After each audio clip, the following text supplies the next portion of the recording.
And this is the goal. The goal is no, because you're going to get no's. And then I'm going to call you after you've made the approach. You're going to text me, I did an approach. Did you get a no? Yeah, I got a no. That's exactly the point. That's the goal. Because everyone you admire, everyone you think has killed it, the only thing I can guarantee you is there were a ton of no's. And getting to one of the top 10 podcasts in the world, getting to a person as a partner who's higher character and hotter than you, getting to make more money than you would have ever guessed that person would have made. The only thing that got them there was the willingness and the endurance to anticipate no. Welcome to the Huberman Lab podcast, where we discuss science and science-based tools for everyday life. I'm Andrew Huberman, and I'm a professor of neurobiology and ophthalmology at Stanford School of Medicine. My guest today is Scott Galloway. Scott Galloway is a professor at New York University's Stern School of Business and one of the world's leading public educators on intelligent life design, including finances, relationships, and as today's conversation also covers, on the socio-political landscape. Today, we mainly talk about masculinity and what men, young and old, and everything in between, are facing today in terms of their roles to take in work, in relationships, and their health. And today, we don't just review the data. You'll hear statistics, so Scott is very grounded in quantitative data, which is important. But he also shares several clear, actionable steps that you can take daily to ensure that you're making progress in work and relationships and finances. We also get into a bit of debate, or more, about things like alcohol, the benevolence or lack thereof of big tech and social media. And we talk a lot about the male-female dynamics in terms of the consequences of single mom homes and divorce, but just generally male-female dynamics. So while today's episode does include a lot of exploration of different topics that frankly I didn't anticipate, it's also very proactive. Scott delineates the things that you can do and frankly should do each day. These aren't just lists or hacks, but effective tools that come from knowledge, data, his deep thinking, and that reflect the landscape we are in now. I'm very grateful that Scott took the time for this conversation. You'll see that we agree on many things, we disagree on several. He's a very deep thinker, extremely smart, obviously. He also cares about people. That comes through over and over again. And he's extremely generous today on your behalf with, indeed, tough love knowledge. Before we begin, I'd like to emphasize that this podcast is separate from my teaching and research roles at Stanford. It is, however, part of my desire and effort to bring zero cost to consumer information about science and science-related tools to the general public. In keeping with that theme, today's episode does include sponsors. And now for my discussion with Scott Galloway. Scott Galloway, welcome. Thanks, man. It's good to see you. Actually, I was nervous driving over here. I like you and respect you. I was trying to figure out why I was nervous. I really want to do well today. And the last time I had this feeling was when I was going to do Rich Roll's podcast.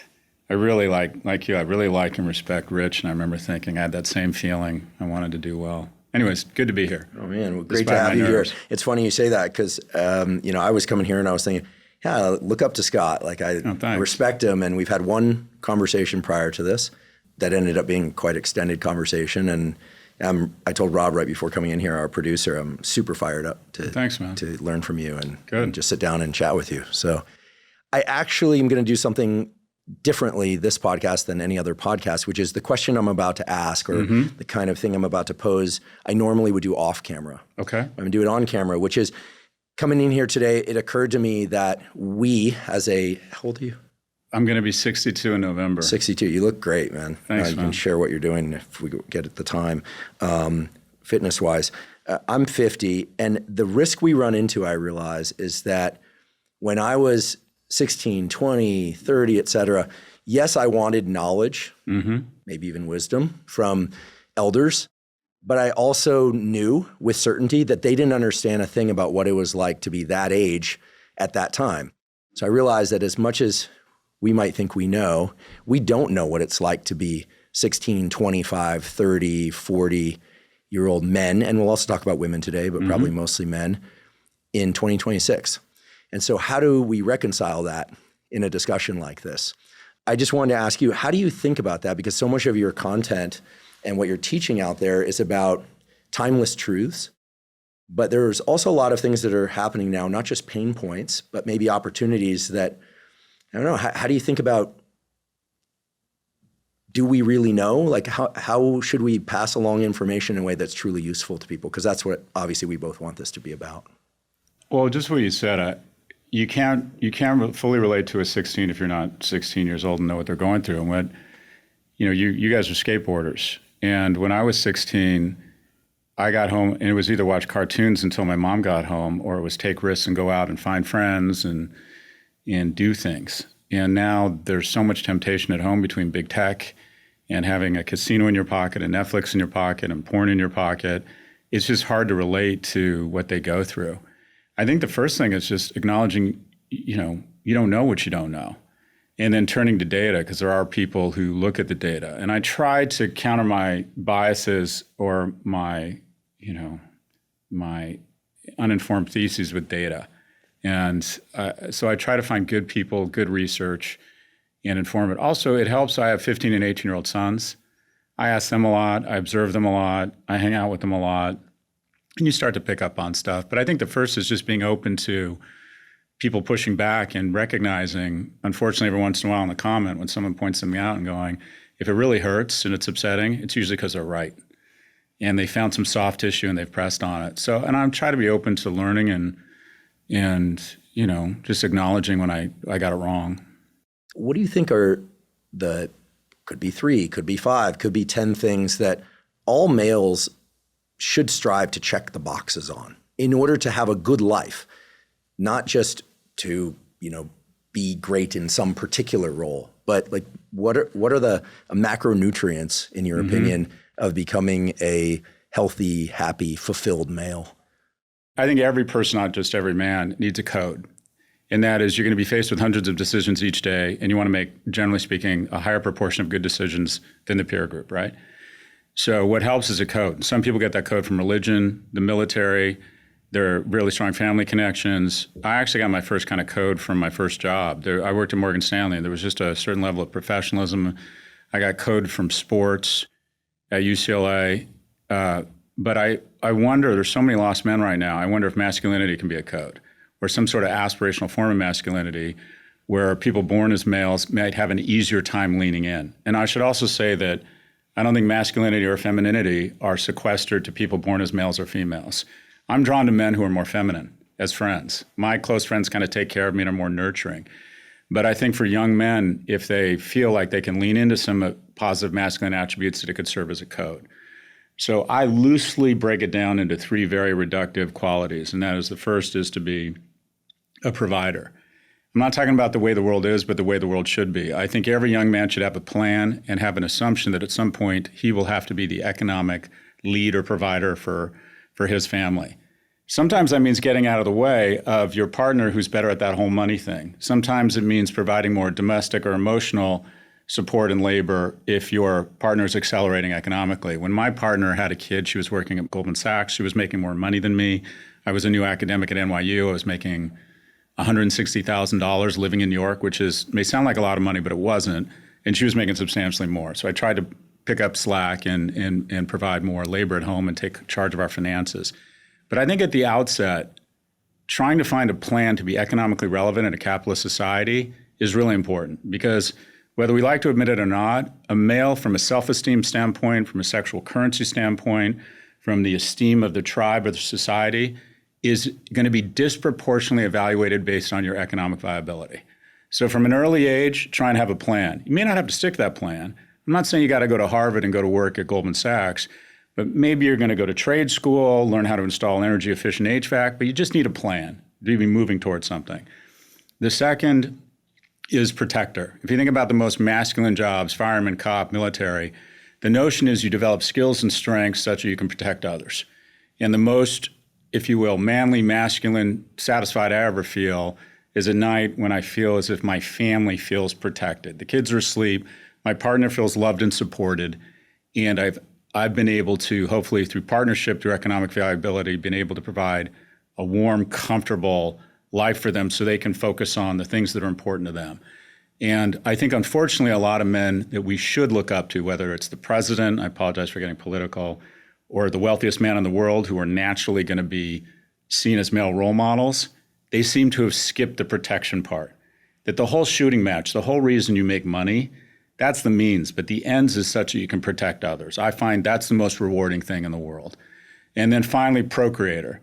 And that is, I think we need to stop demonizing young men's desire for relationships and sexual desires.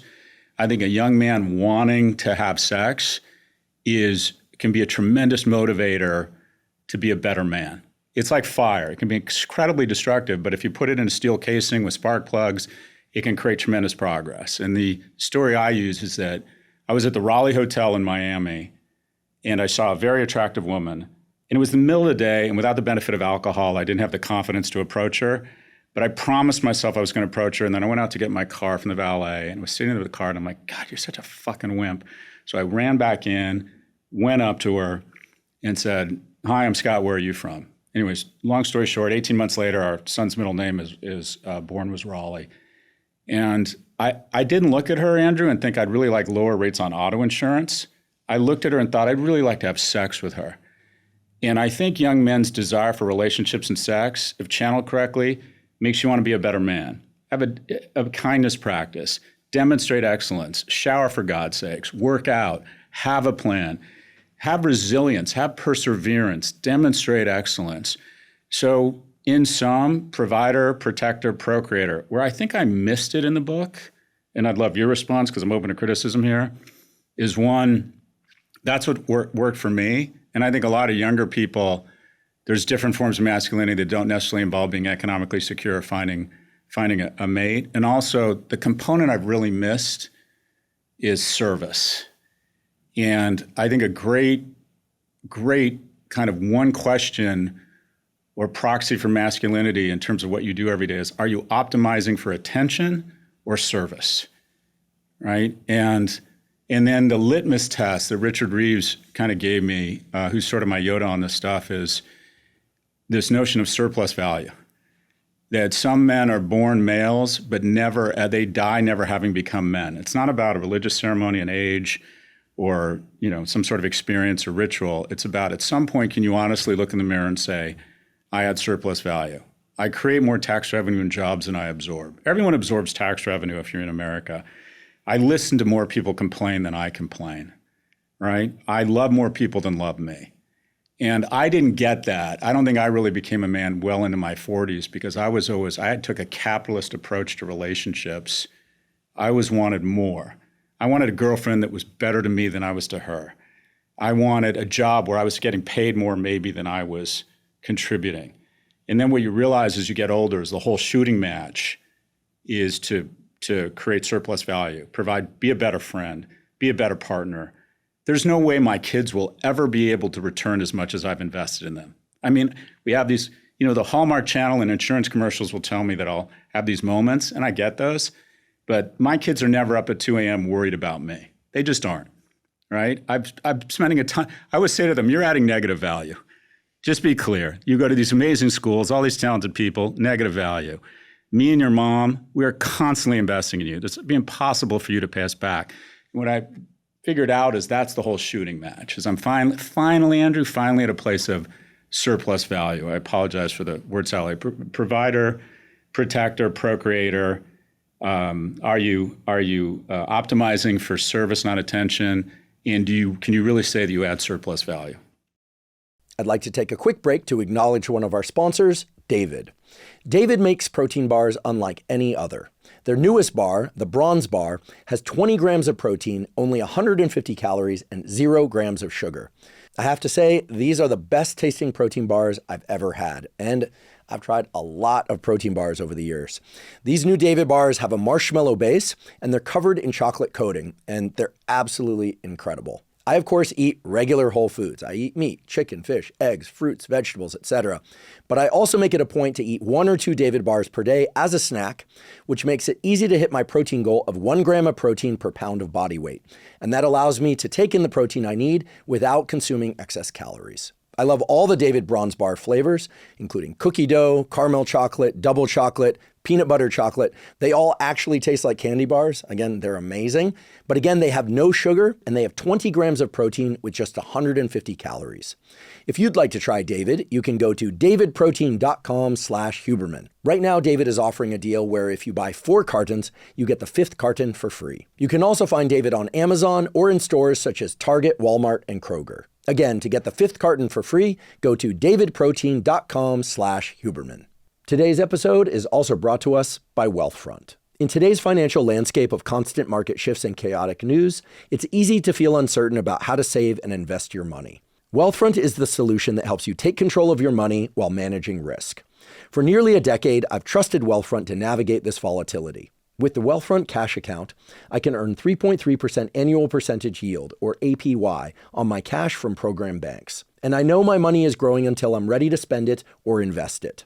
One of the features I love about Wealthfront is that I have access to instant, no-fee withdrawals to eligible accounts 24/7. That means I can move my money where I need it without waiting. And when I'm ready to transition from saving to investing, Wealthfront lets me seamlessly transfer my funds into one of their expert-built portfolios. For a limited time, Wealthfront is offering the Huberman Lab audience an exclusive 0.75% APY boost over the base rate for 3 months, meaning you can get up to 4.05% variable APY on up to $150,000 in deposits. Over 1 million people already trust Wealthfront to save more, earn more, and build long-term wealth with confidence. If you'd like to try Wealthfront, you can go to wealthfront.com/Huberman to receive the boost offer and start earning 4.05% variable APY today. That's wealthfront.com/Huberman to get started. This is a paid testimonial of Wealthfront. Client experiences will vary. Wealthfront brokerage is not a bank. The base APY is as of January 30th, 2026, and subject to change. For more information, please see the episode description. I love all that. I don't have anything to add. I do have 2 questions and 1 reflection. The reflection is that what you started with, that every day you're making decisions all day long, and you want more of those to be good decisions than bad decisions relative to your peers. I think that's a terrific way to think about striving. And I've never heard it posed that way. So I really just want to bold, underline, and highlight that for everyone. For the 8th grader, for the 12th grader, for the college junior, the 40-year-old man, make better decisions than the average around you. The problem I have, I guess I do have one caveat here, is that most people won't remember this, but that show Jerry Springer, I think, was so popular because people like to focus on all the people doing worse than them because it makes it easy to stay right where you're at. Yeah. So who are the comparison points that one can keep in mind as they strive to make these better decisions each day? Because I think that first statement you made is touching into some serious wisdom. So who is the comparison point and how do you keep that framed? Because you study markets, you understand markets. What's the market comparison point in this make more better decisions than worse ones relative to the average as you progress through your day? I think it's really important you're talking a little bit about role models and references. And so first off, one myth I think we need to dispel is that success equals exploitation. There's a very unhealthy zeitgeist, especially from the far left, that anyone who's very successful is exploiting others. And I think we need to puncture that narrative and say you should strive to be successful. And success might mean certain things for other people. I didn't grow up with money, so for me, success for most of my life was trying to get economic security. Anxiety plagued my mom and I, economic anxiety, and it was like a ghost following us around telling us we weren't worthy. So my role models were always people who'd figured out economic success. And people have to pick their own role models. I always thought masculinity was getting back in someone's face who didn't give me the respect I thought I deserved. I was that asshole that when someone cut me off in traffic, felt like I needed to speed up and cut them off. That if the Delta ticket counter representative wasn't kind to me or was busy, I would get back in their face. It's like, well, do you realize I'm a 1K member? And then, a decent reference point is just men you admire, and they're everywhere, that perhaps can take blows. They realize someone might be having a bad day. But you said something that inspired a thought in that what I just outlined is pretty meta, kind of themes that sometimes aren't that actionable. So I just want to bring it down one level. As we were talking about off mic, I try and mentor 2 or 3 young men at any given time. And these are young men that quite frankly need mentoring. They're struggling. Most of them might be still living at home. These aren't people who went to Brown and are working at Goldman Sachs. And so some more tactical things that I think serve as a reference point for how you succeed or how you make progress. The first thing I do, the first hack is I say, unlock your phone, and I'm going to look at it. And there's a little bit of nervousness. So what I do to loosen them up or lubricate it is I say, okay, let me tell you 2 things. The first is I gamble. I don't gamble on FanDuel, I gamble with options. I know it's stupid. I know I'm going to lose money over the long term. I'm a smart guy. I love markets. But that dopa hit I get is too seductive. So I sell calls and puts.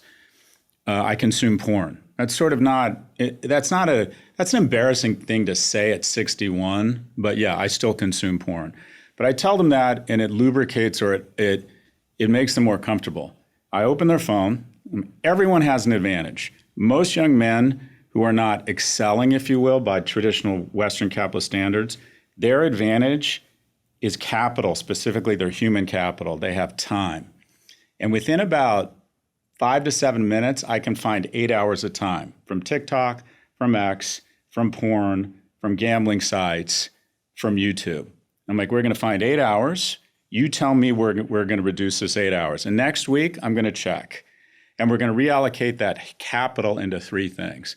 The first is we're going to get really fucking strong. I just think the best antidepressant is moving weights, building some bulk, or running far. I've jokingly said every man under the age of 30 should aspire to be able to walk into any room and know if shit got real, they could kill and eat everybody or outrun them. Like there's different forms of fitness. You can be fast, you can be flexible, you can be strong, but there's no excuse. The male form is blessed with more bone density, double twitch muscle, all the things you talk about, this incredible substance that pours over it called testosterone. You're going to look back when you're my age and think, why wasn't I just fast, sleek, a monster, just strong? So we're going to work out at least 3 times a week. The second thing is we got to make some money. And I want you to make money outside of your house. I don't care if you're a Lyft driver, TaskRabbitor, Panera's hiring people at $18 an hour, and only 1 out of 10 that accept a job actually show up the first day. So if you really make the effort, you can make decent money. And the great thing about getting a taste for the flesh of money is you start learning how to make more money. If you want to make a lot of money, unless you're smart enough to be born to rich parents, start off by making a little bit of money and you'll start to figure out capitalism, right? And the final thing is at least 3 times a month, we're going to put ourselves in a group sitting where we are trying to achieve something great in the agency of others, a nonprofit, a church group, a sports league, a riding club. And then the second phase of that is we're going to do something what I call is the approach. Hey man, do you want to go watch the Jets game, right? An expression of friendship. And then if you're really comfortable, an expression of romantic interest while making them feel safe. Would you like to grab a coffee sometime? And this is the goal.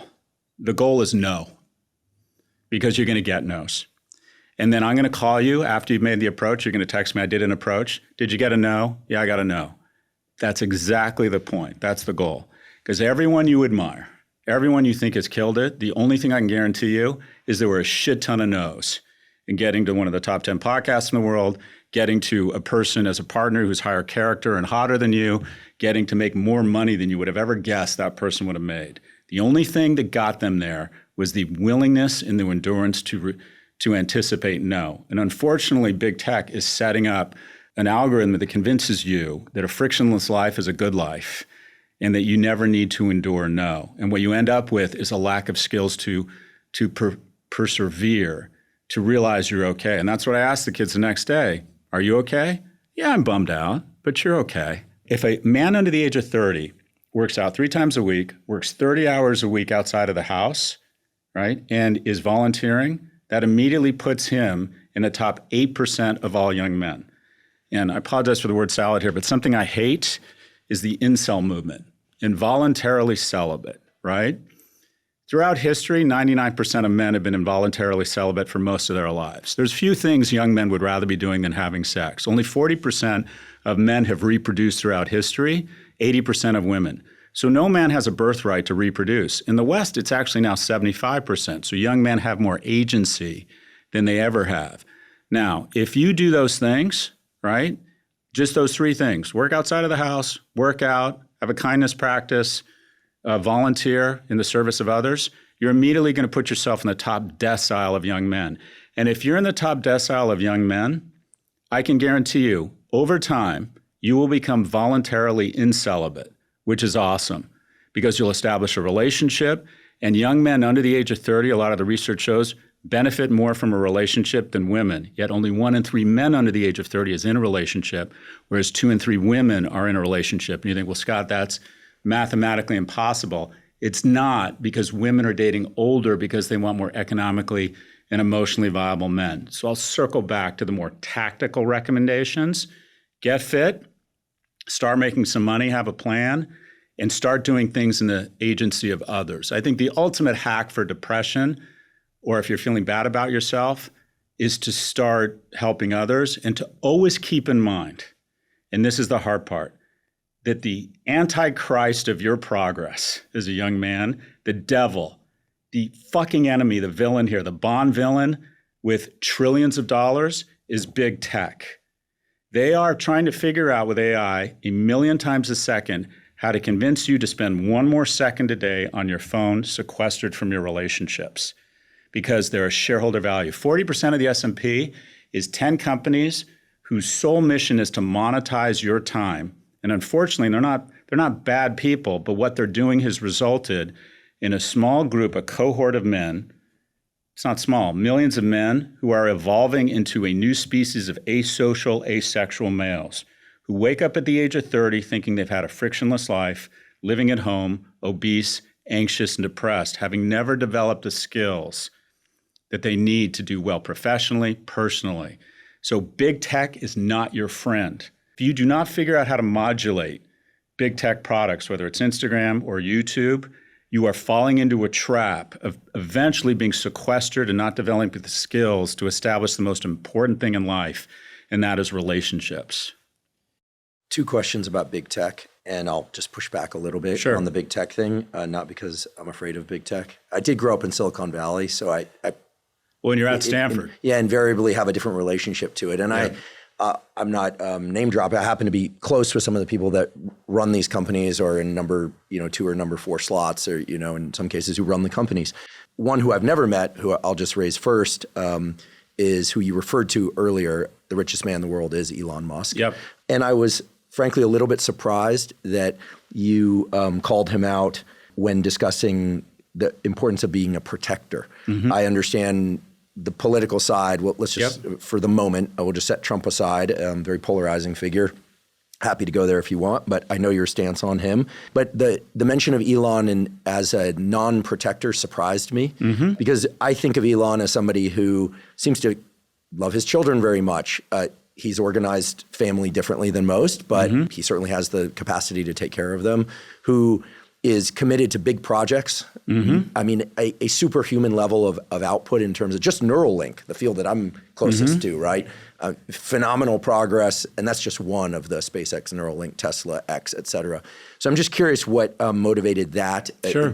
That makes you, because I don't see him as a non-protector. I don't know that I see him as a protector of a particular kind in his personal life, but I don't have access to that. But in terms of his motivation to protect our species, I personally believe his desire to get to Mars is a genuine one, to have an option for humanity. So I see him as a protector. And I'll probably piss off a lot of people by saying this, but that doesn't mean I universally adopt everything he says and does.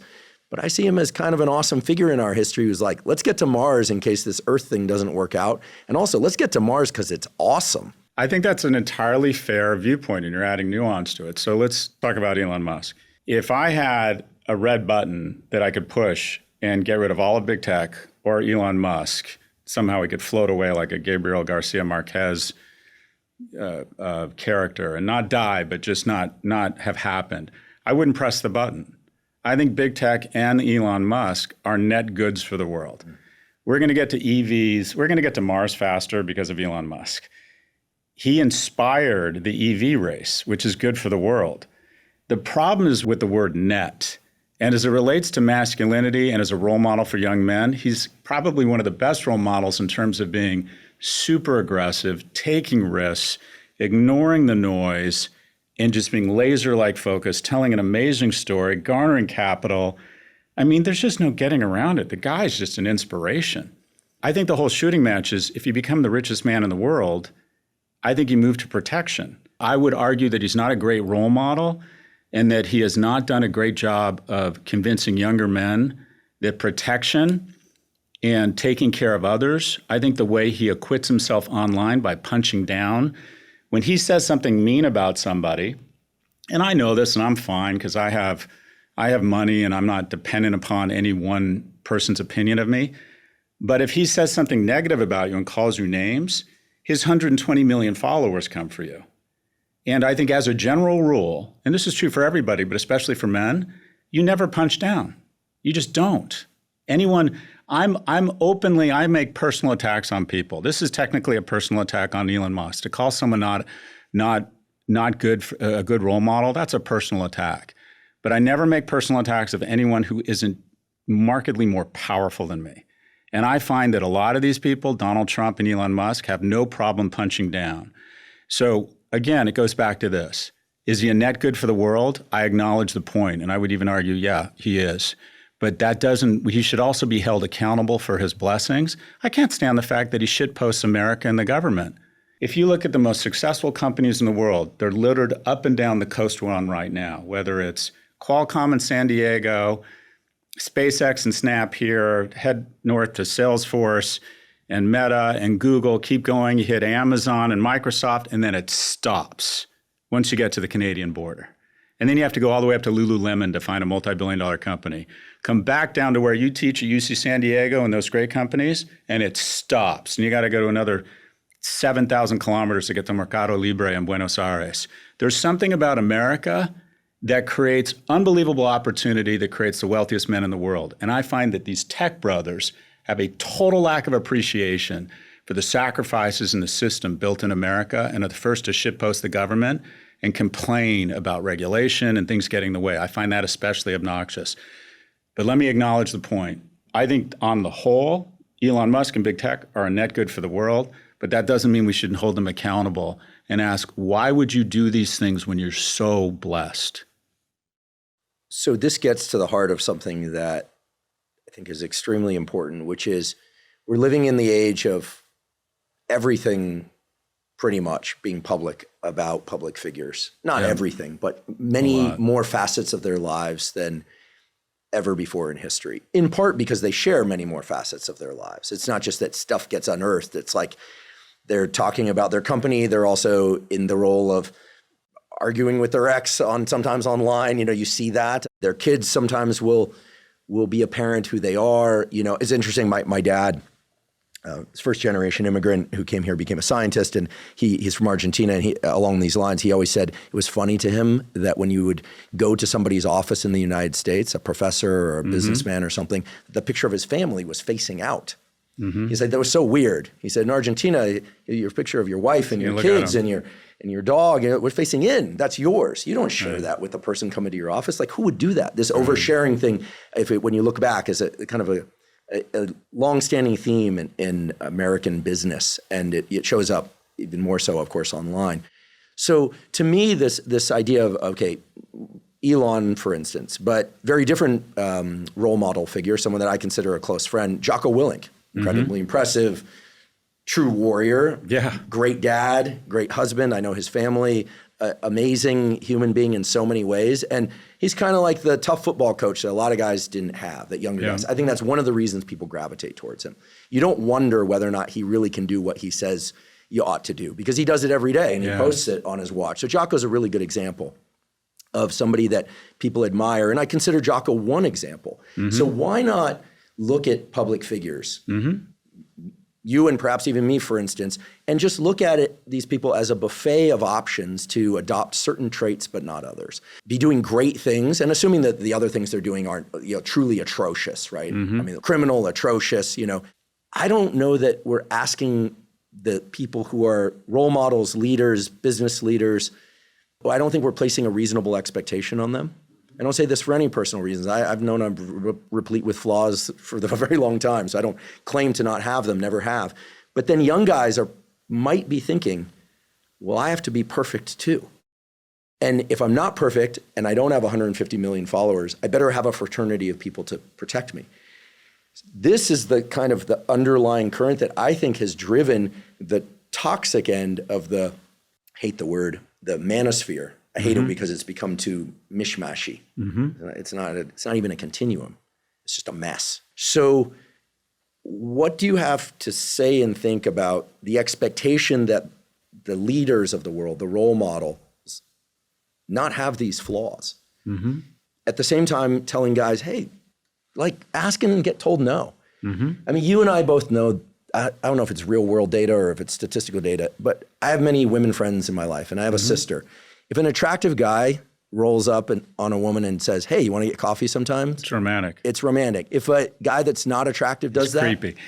Yeah. It's creepy. Yeah. So how do you tell a guy that isn't good looking to do that and then not be called a creep? And not just be called a creep, but be called a creep on an app, which isn't just designed to prevent sexual assault, but is also designed to share information about who to date and not to date. And guys get I'm told by young guys, I'm not on dating apps, but that guys get blacklisted basically, not because of sexual assault, but because, you know, they get called out as like a bad kisser. He didn't smell so good or something. This is the stuff that used to be in private discussions among women. I know this because I have a sister, right? Women talk. I listen through the wall, right?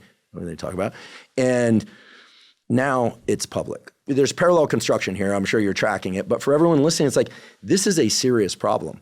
I mean, can't we acknowledge that somebody like Elon, let's just stay on that example, is a phenom that probably has never existed in at least 100 years, has huge vision. Sure, he might have some like issues in his life that are none of my business. And yet he has a lot of good example to set for young men. I believe that. And it also gives permission to not be perfect without harming people. So acknowledge the point, there's a lot there.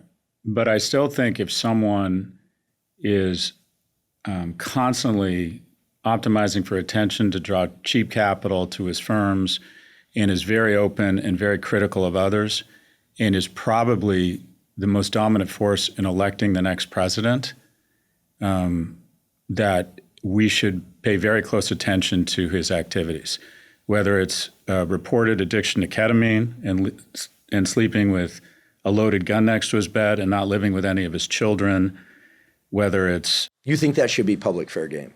I think if he wants to put certain aspects of his life out there constantly for affirmation, that type of scrutiny is probably fair game. I also acknowledge the point that people are human and you need to have some grace and say, well, unless you're perfect, try and learn from people, try and understand them and try and demonstrate some grace. The other thing, going back to big tech, is that we have connected economic value to tearing down people. So you've had bestsellers. I've had bestsellers. My book hasn't come out yet. I hope for it to be a bestseller. You don't have a book No, it yet? comes out in September. It's been delayed for a while, but I appreciate I feel like I've already read it. No, well, God willing, it does well. If it doesn't, it doesn't. Let me prepare, because I think you're actually, I don't know you well, but I do know you. I get the sense that, like me, a lot of the criticism doesn't just bounce right off you, that you take this stuff to heart and sometimes it upsets you. I'll say it upsets me. Some of it does, but it's not the criticism that people think upsets me that upsets me. But that's a different story. Your book will be a bestseller. You could put out, I don't know, the script of The Sound of Music, and it's going to be a bestseller. It'll be better than if I had done that, but not better than The Sound of Music. Well, there you go. And this is what TikTok and YouTube, the algorithms, someone will immediately say, this is why Andrew Huberman's book is bullshit. Because if they put a well-known figure's name in front of a best-selling book and says bullshit and creates antagonism in comments, the algorithms pick up on that, optimize it, it'll get millions of views, which is more Nissan ads and more shareholder value.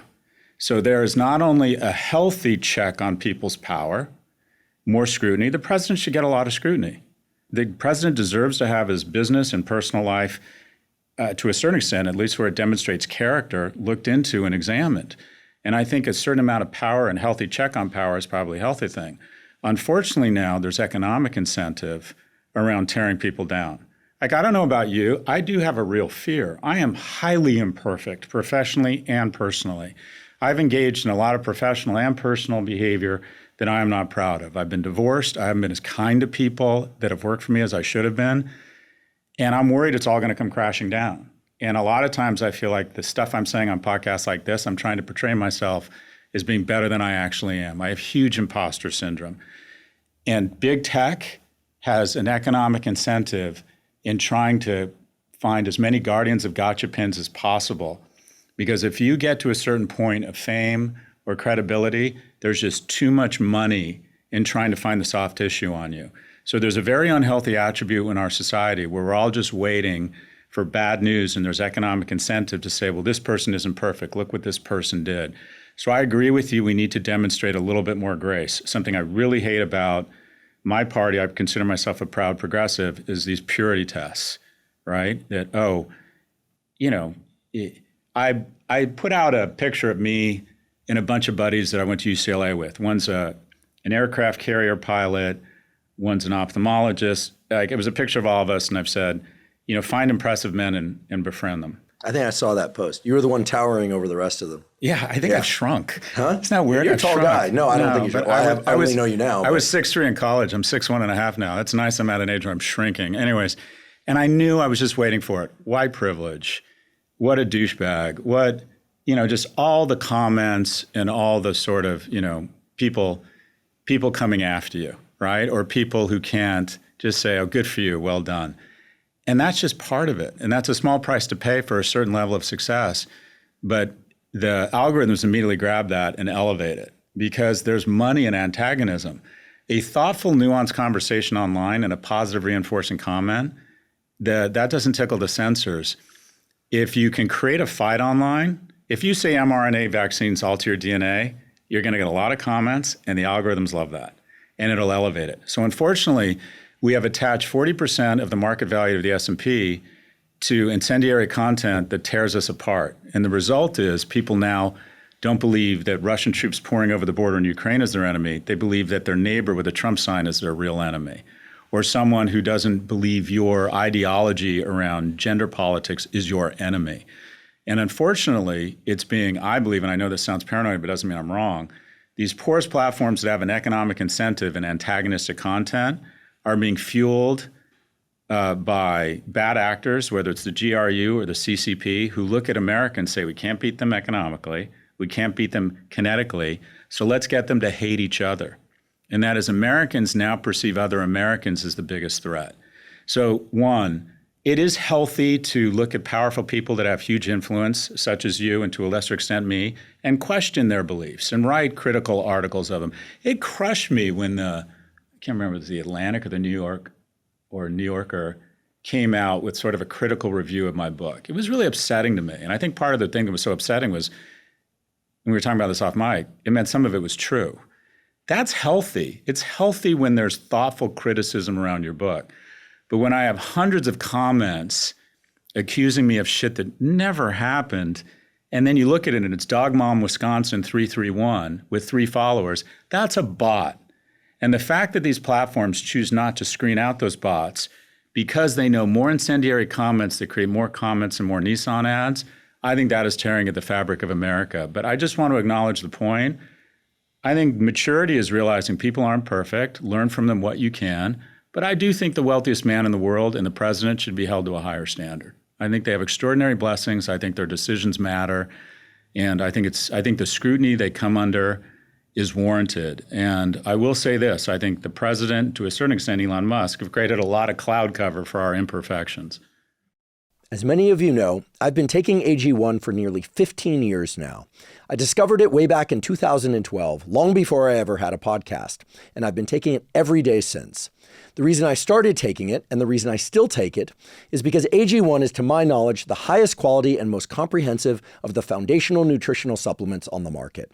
It combines vitamins, minerals, prebiotics, probiotics, and adaptogens into a single scoop that's easy to drink, and it tastes great. It's designed to support things like gut health, immune health, and overall energy. And it does so by helping to fill any gaps you might have in your daily nutrition. Now, of course, everyone should strive to eat nutritious whole foods. I certainly do that every day. But I'm often asked, if you could take just one supplement, what would that supplement be? And my answer is always AG1, because it has just been oh so critical to supporting all aspects of my physical health, mental health, and performance. I know this from my own experience with AG1, and I continually hear this from other people who use AG1 daily. If you would like to try AG1, you can go to drinkag1.com/Huberman to get a special offer. For a limited time, AG1 is giving away 6 free travel packs of AG1 and a bottle of vitamin D3K2 with your subscription. Again, that's drinkag1 with with the numeral1.com/Huberman to get 6 free travel packs and a bottle of vitamin D3K2 with your subscription. I disagree vehemently with one point, which is that I'm more influential than you are. You're incredibly influential. In fact, an ex-girlfriend's sister who went to NYU asked me if I knew who you were. I said, of course. And she said, her words, for our generation, Scott is like a father to us.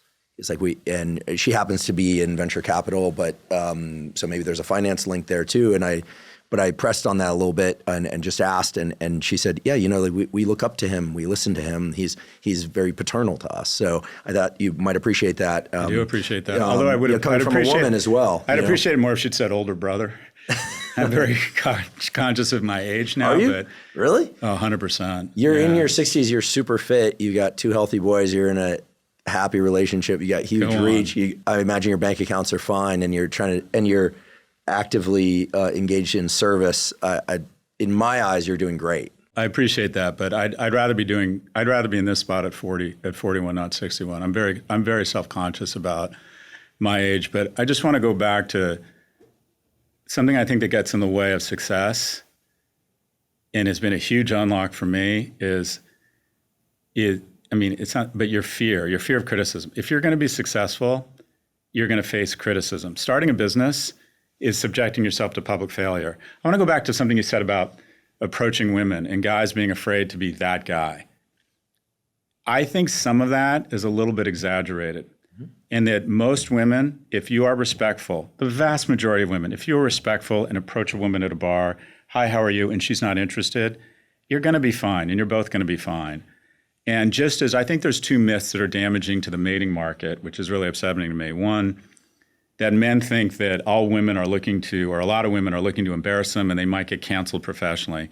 If you're respectful to a woman and approach her and make her feel safe, and then if she's not interested, politely exit, you're going to be fine, and so is she. And I don't buy that you're taking your career in your hands. I think that's just bullshit and an excuse to be an incel. I just don't buy it. And 2, what really has been an enormous unlock for me is I believe in my atheism. I believe at some point I'm going to look into my kids' eyes and know our relationship is coming to an end. I was fucking their age. You got a bunch of young dudes in here who look like former Abercrombie and Fitch models. I remember they look like they're 25, they're probably 35.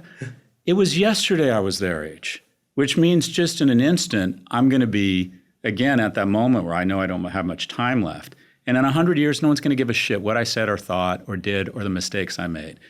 And embracing that and accepting that has given me so much courage, right? To start businesses, to make dumb investments that might be crazy, to tell men in my life finally that I love them or I'm impressed with them. When I was their age, I had this weird sense of masculinity that if I said, oh, dude, look how handsome this dude is, that it took away from my prestige somehow, that I couldn't tell people they were impressive.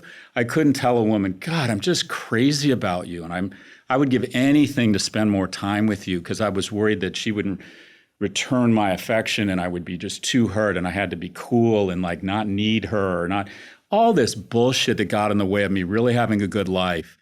And what I realized is every failure I've had, people go, oh, his business went bankrupt. Okay. And then they go back to thinking about themselves. So everyone you're worried about really doesn't give a shit about you. And by the way, the dude that's not very good looking and is with a ridiculously like high character, hot woman is one of 2 things, has rich parents, or two, is willing to endure rejection. So I just don't buy, that myth of the man risking his personal and professional reputation. I don't think that's true. On the other side, the myth I hate, I don't know if you've seen this. On TikTok, a lot of women are saying, I don't date because the risks of being unalived, which I guess is the woke version of saying murdered. I think it's because on social media platforms, if you say murder or suicide, it goes right down. I don't know if it actually does, but it's this idea that it's going to be ranked down. Here's the data. Okay, if 2,500 women a year are murdered by men, that's way too many. It's a huge problem. Sexual assault is a bigger problem. The majority of women who are murdered by someone they know.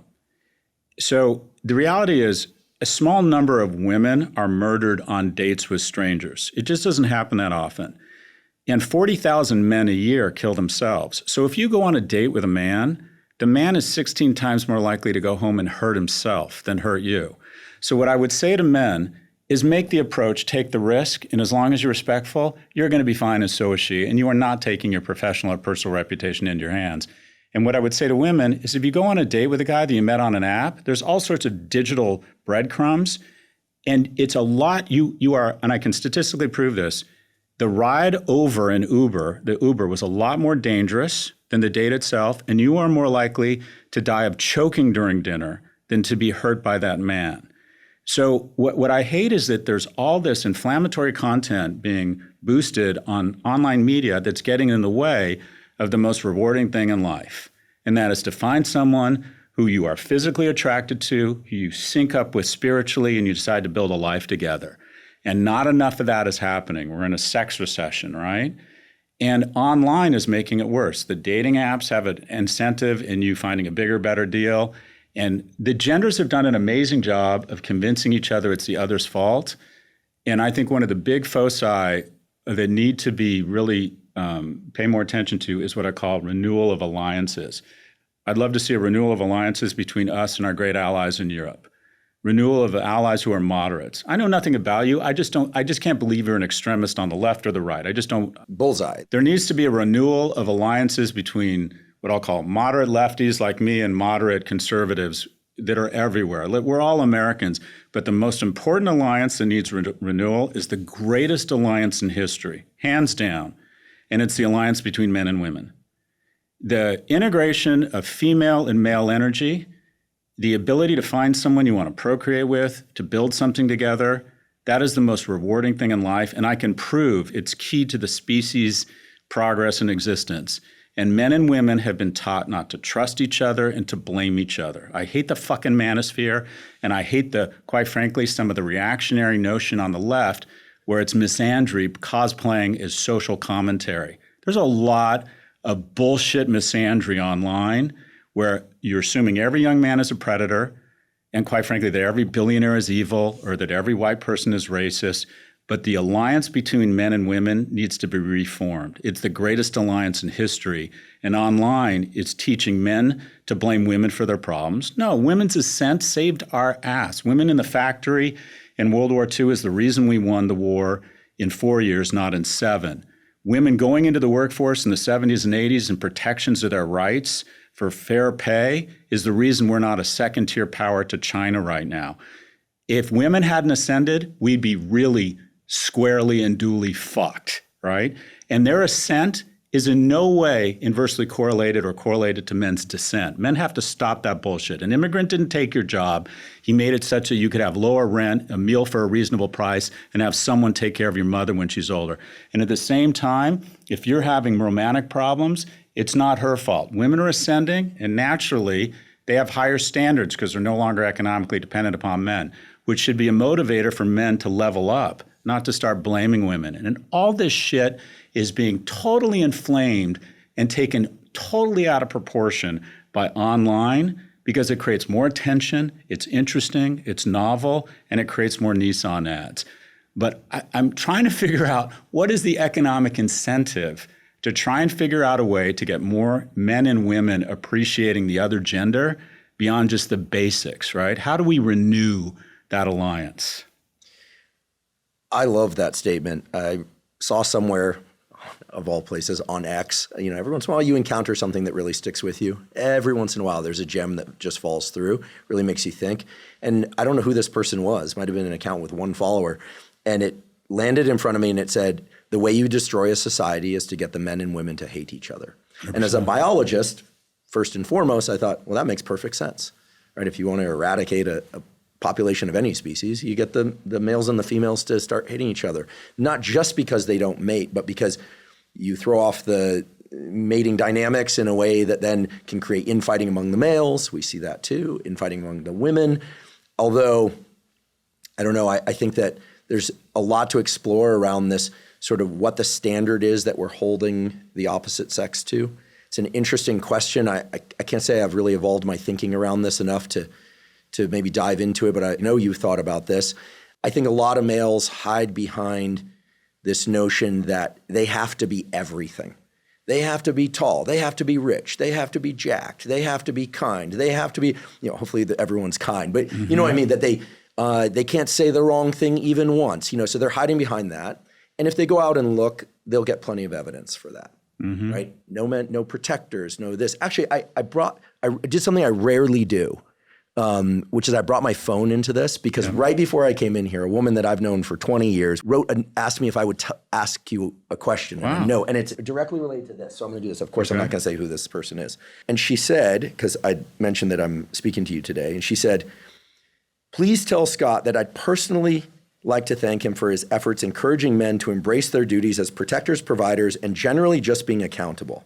Because we have a serious shortage among hetero dudes, she lives in San Francisco, particularly in the Bay Area. And I said, will do, but can you tell me what you mean by accountable? Serious question, I wanna make sure I'm specific. She said, when I say accountability, I'm referring to the fact that many times in romantic relationships, men seem to want to avoid feelings of shame and guilt to such a degree that they often respond to their partner's feelings towards them without empathy or accountability. I find that here in, San Francisco, there are many women in San Francisco, I don't think I outed her here, or perhaps all major US metros, chivalry is dead. Men are afraid to assert their desires because they don't want the obligation that it might entail. Interesting. They give up when something requires internal growth or leveling up. They shy away from acting protective of their partners in favor of egalitarian dynamics, which is flawed since men clearly have more physical strength. Oh my God, this goes on and on. This is almost overwhelming me, but I think I'm, can grapple with it. Oh, thank you. I swear I didn't plant this. She said, none of this has ever applied to you, in case you're serious. Thank you for that one, by the way. She says, they're wimpy. They avoid relationships that require work and responsibility because they don't want to feel inadequate. They avoid difficult conversations and repair because they don't want to feel shame or guilt. They avoid asking for anything explicitly because they don't want to feel obligated, or complimenting a woman, or giving her flowers, or romance. They're all scared to do it. It's so odd. Anyway, that's it. That's all, huh? Okay, so I'm hearing that second part for the first time, the long part. And I have to say, if I were a 25-year-old guy now, I'd be like, whoa. Right. That's a lot. Okay, there's something there. They want me to bring flowers, be romantic, be affectionate. Clearly there's a reference towards being sexually proactive there. And yet assume responsibility, level up, be empathic. I'm not trying to defend or attack this person who's I'm close to in my life, but that's a lot. That's a tall building right there to scale for a guy who's trying to figure out how to work out 3 times a week, get off porn. Anyway, I thought I'd share that and just get your reflections. I think that we all have a set of insecurities around not living up, mostly because, again, I really do think big tech is while it's a net good, incredible economic growth, job growth, I connect with my buddies from college. I get to build a business and market it less expensively. I can break through voices that can bubble up just based on their talent. Teen suicide has skyrocketed since social went on mobile. It's not the only reason, but it's either number 1 or number 2, according to my colleague Jonathan Haidt and Jean Twenge at San Diego State.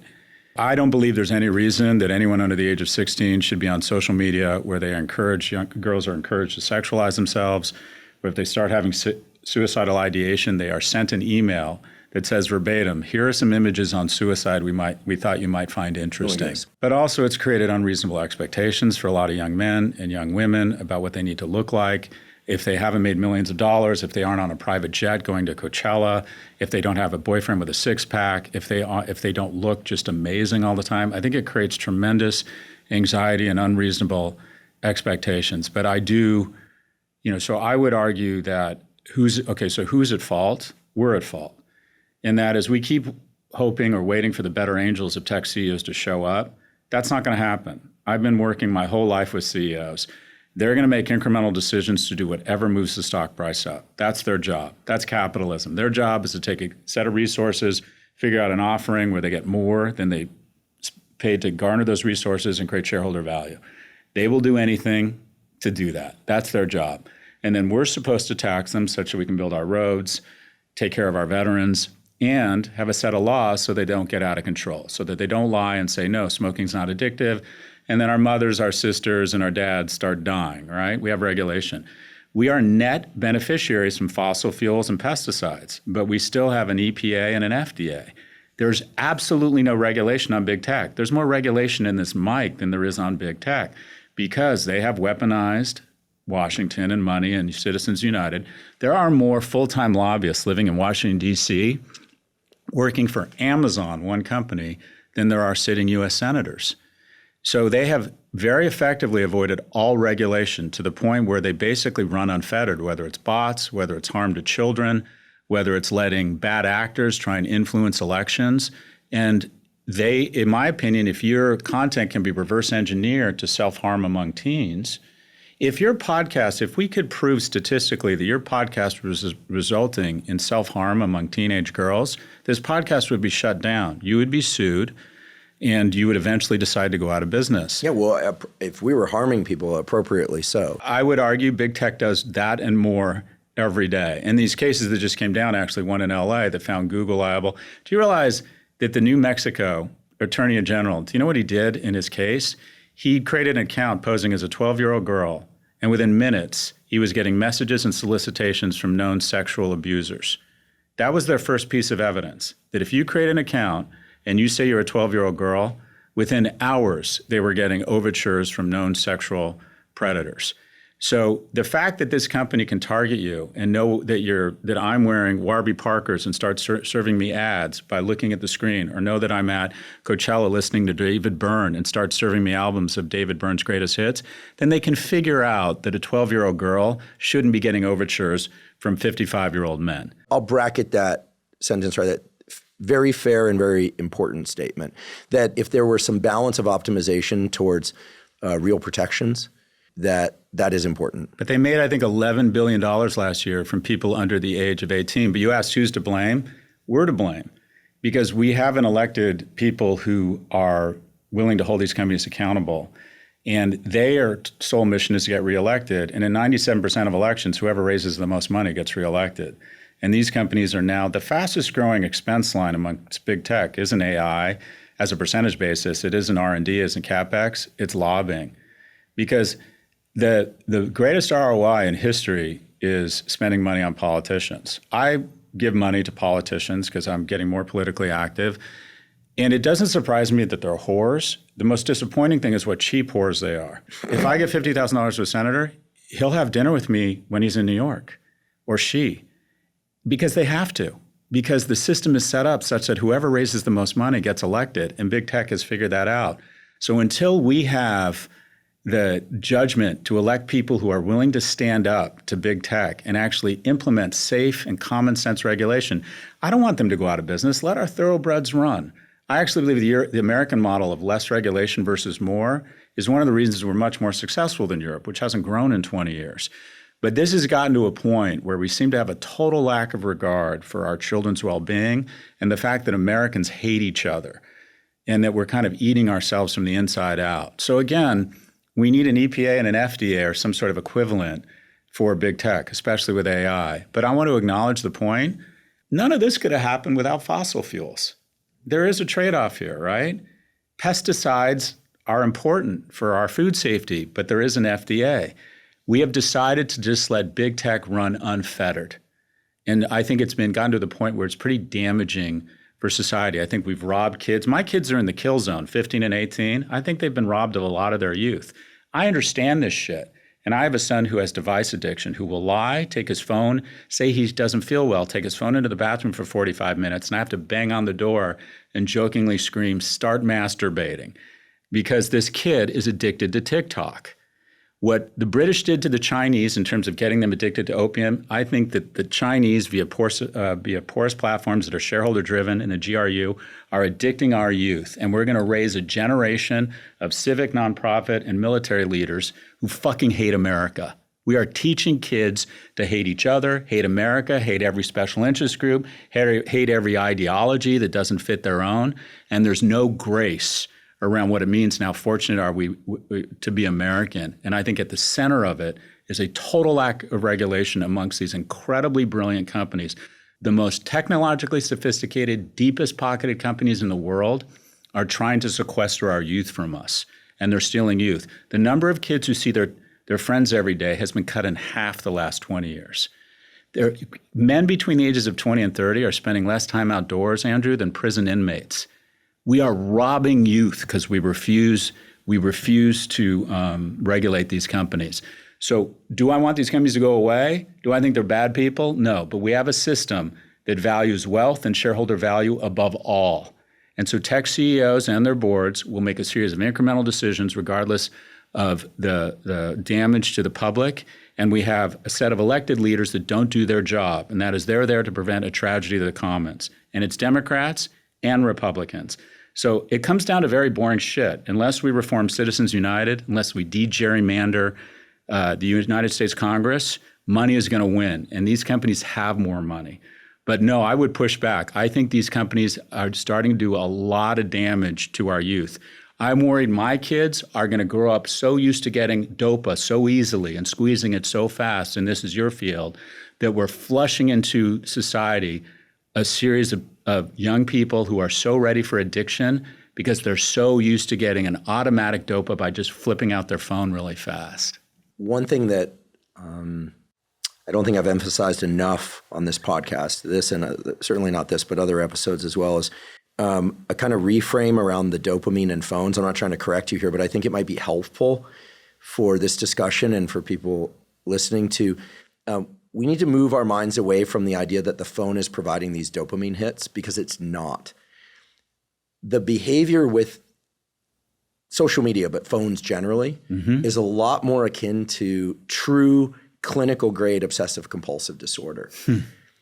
Colleagues of mine that work on obsessive compulsive disorder, I just want to give a shout out to the pioneer of this field, was a woman I just adored, Judith Rappaport. She passed away recently. People can look up her obit. There's a really nice one in the Times. Identified the brain structures associated with this thing that we call OCD, right? Hand washing, scratching, hair pulling, all the variations of it. What defines obsessive compulsive disorder is that the engagement in the behavior, the compulsion, doesn't relieve the obsession. So to call someone OCD because they need everything perfect, but then when it's perfect, they're like, okay, I can relax. That's not OCD. OCD is when you engage in a compulsive behavior over and over again, and all it does is serve to reinforce the obsession. That, to me, more closely mimics what I see in terms of phone use than the idea that it's like, no way, this amazing thing on the phone. That comes every once in a while. But after you've spent a day or so on social media or on YouTube, we are all engaging in a much more passive, slow degradation kind of way that I'm sure impacts the dopamine pathway. In fact, OCD is directly tied to the dopamine pathway, so I'm not divorcing it from dopamine. But I think if we started to look at our relationship to the phone as more of an induced obsessive compulsive disorder than an addiction, I actually think that's one of the potential ways out. Not just because words matter and concepts matter, but because I think in order to get out of that loop, you have to see yourself from the outside, and you have to realize that you're being hijacked. I think right now there's just so much incentive for being on it, for being in the bathroom, looking at the phone. Look, I'm not addicted to my phone, but I will tell you there are days when I feel like I pick up that thing even though I don't want to. Yeah. And that's different than addiction. I know what addiction feels like. That's not addiction. That's happening just reflexively. Like, people aren't even thinking about it. The lack of awareness is just not there. So, forgive me for going on this tangent, but as you're saying everything today, I'm trying to think solutions. And I know Mark. I actually am friendly with Mark, so I think they care. I do think they care. I think they've created something so big that it's very hard to navigate and keep up with shareholders and all this stuff. But I would love to see the world's relationship to their phones and social media change so that it is more in our individual control, more benevolent. But that's against their economic interests, and they'll fight that tooth and nail. But I wonder if there is a way to incentivize that. Well, let's talk about that. So I'm trying to think of solutions. Yeah. So let's move to solutions. One, antitrust. I don't think Meta should have ever been allowed to buy Instagram. I think their scale of data suppresses any formidable competitor. 2/3 of all social media now goes to one company. And with a lack of competition, there's really no oxygen for a company that might say, we're not going to allow 18-year-olds on here. any content that's incendiary, anything that looks like it's been weaponized by bots or might be from a bad foreign actor, we're not going to allow it. I think there's a lot of parents and a lot of people that would like to be on that platform. The game's over. They've won. I don't think Google should have been allowed to buy YouTube. And people say, well, they're great companies. If YouTube was divested from Google, the next day, YouTube would decide to start a basic search algorithm, and Google would start another video platform, and we'd have two competitors, and there'd be lower rents on labor and on advertisers. Competition is an amazing thing. These companies are a set of distinct monopolies that extract rents from labor, from the consumer, and from the well-being of America. So antitrust, Senator Klobuchar has done great work here. Basically, she says, I'm overrun. She's like, I got a staff of 60 people. There are 200 lawyers hired by Meta and Facebook who are doing nothing but getting in the way of anything to do with antitrust and giving money to people who will delay and obfuscate anything around antitrust. 2, removal of Section 230 for algorithmically elevated content. Their basic premise is we're not a media company, we're just a platform. We're just putting stuff on a board. Well, okay, but if you decide this content gets more views, they elevate it. They make the decision to elevate it. And sometimes the content they elevate is not good for the mental health of America. It tears at the fabric of America. I think if you algorithmically elevate content, you should be subject to the same liability as, say, News Corp. When News Corp and Fox told its on-air anchors to repeat a lie that they knew was a lie, that Smartmatic voting machines had been weaponized by Hugo Chavez, and they knew it was a lie, and then Smartmatic sues them and says, you caused us economic harm, they had to pay $750 million fine. What happened on Fox was a dumpster fire compared to the nuclear mushroom cloud of what happened on Facebook that day. But these nascent platforms, which in 1997 we were trying to give them running room, those protections are in place for tech platforms that are not in place for media companies. So if you algorithmically elevate content, you are now a media company. You should be subject to the same liability as every other media company. And then finally, 3, age-gate this shit. The downside of Instagram and YouTube for 15-year-olds is way greater than the upside. And people who say to me, Scott, this is about parenting, that's a tell for they don't have kids. This is where they get their homework. And my colleague at NYU, Adam Alter, who also has an appointment at the psychology department, said when you take kids off of screens totally, it actually is more damaging to their mental health because they're ostracized from all social activity. So, and what's happened? The greatest uptick in school scores in recent history is when they do what my buddy Jonathan Haidt suggests these schools do, and they ban their phones. So I think there are common sense solutions that keep a lot of the good stuff these companies do while recognizing, well, maybe a 14-year-old shouldn't be spending 7 hours a day on TikTok or Instagram while his or her single mother is at work and can't police it. So I think there are common sense solutions in a meeting of the minds here, but everything I propose, they will spend tens, if not hundreds of millions of dollars to get in the way of and make sure it never happens again. I really appreciate your answer. I like to think that they are listening, especially in the wake of these recent lawsuits where they had to pay out, granted, a drop in the ocean compared to their total revenue. But those were very public cases, and maybe I'm overly optimistic. I like to think that they care enough to pay attention. I mean, look, many of those guys, it's mostly guys running those companies now. YouTube used to be a woman, but now almost all of them are run by guys. They have kids. I can guarantee their kids don't spend a ton of time on their phones. They send them to schools where they're not allowed to be on screens. Right. They're doing their job. We're not doing ours. I don't even kind of resent them. I think Mark Zuckerberg has been especially damaging, but they're doing their job. Capitalist society has to have for-profit companies that, within the bounds of law, make a lot of money. Look, you can't have a Navy, you can't have innovation, you can't have, parks unless you have the tax revenue to support this shit. So we need our thoroughbreds to run. They're great companies, but there's basic common sense regulation that should be applied that they've managed to delay and obfuscate and ensure it never happens to them. I'd like to take a quick break and acknowledge our sponsor, Function. Function provides over 160 advanced lab tests to give you a clear snapshot of your bodily health.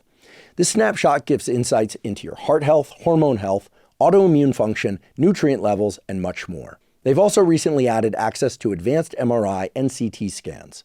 Function not only provides testing of over 160 biomarkers key to your physical and mental health, it also analyzes these results and provides recommendations for improving your health from top doctors.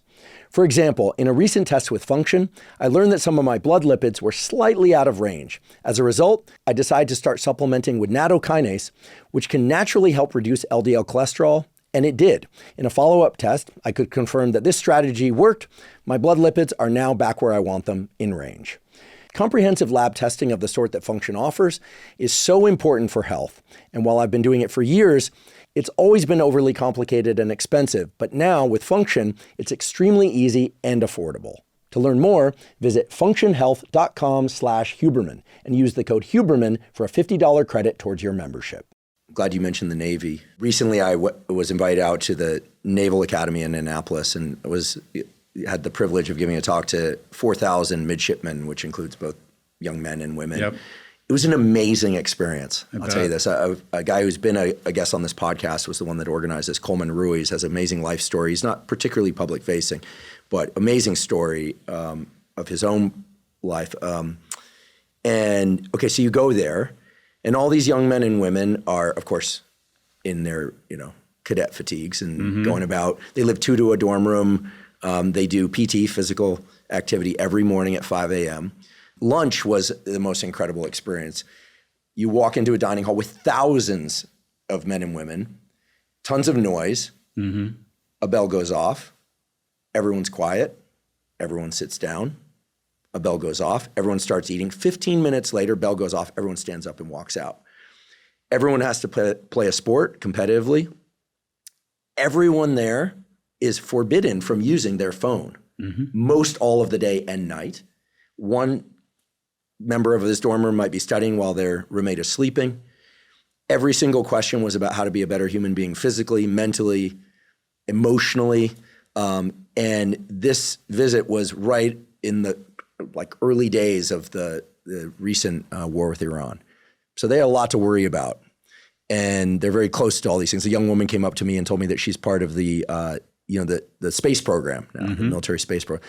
Amazing, just the complete contrast to everything that we're talking about. I thought to myself, goodness, these people, young people like this still exist. Yeah. All firm handshakes, all eye contact. And by the way, every color you could possibly imagine. Every color you could possibly imagine. Every stature you could possibly imagine. Yeah. Every income class. I would ask people, where are you from? Part of the meet and greet, the problem was they were like, my problem is I actually want to know about where people are from, what their name is, what they're interested in. That it can just take days, right? But it was incredible. And I thought to myself, okay, there's hope. We came out of there, our team was like, yeah, there's hope. Okay, it's associated with the military. I'm sure people will scratch at that point. But thank God that these kids and this thing that we call the Navy exists, because it was so inspiring. It made me level up as a 50-year-old man who thinks he's got his shit mostly together, emphasis on mostly. I was like, whoa, I had to step it up. Now, probably their only quote unquote flaw was I did a poll. There were a lot of questions about nicotine. And I asked approximately what percentage of the room takes nicotine every day. And I would say about 20 to 30% of the hands in the room went up. Nicotine is in major use in young people. Are they using the oral nicotines, which by the way don't cause cancer, but yes, it's very addictive, raise blood pressure. And I'm not encouraging people to do it. But this brings me around to a separate point. I just wanted to kind of paint that picture, but to a separate point. You and I have never had a public argument, nor are we going to now, about alcohol or about cannabis. But you and I share somewhat different views on alcohol. I've been very vocal, and perhaps our most popular episode ever was the episode on alcohol. I didn't foresee that, but and the deal is 0 is better than any if we're strictly looking at health. 2 per week is probably fine. If you're going to drink more, you should probably do a bunch of other things to reduce inflammation and offset it and get good sleep and et cetera, et cetera.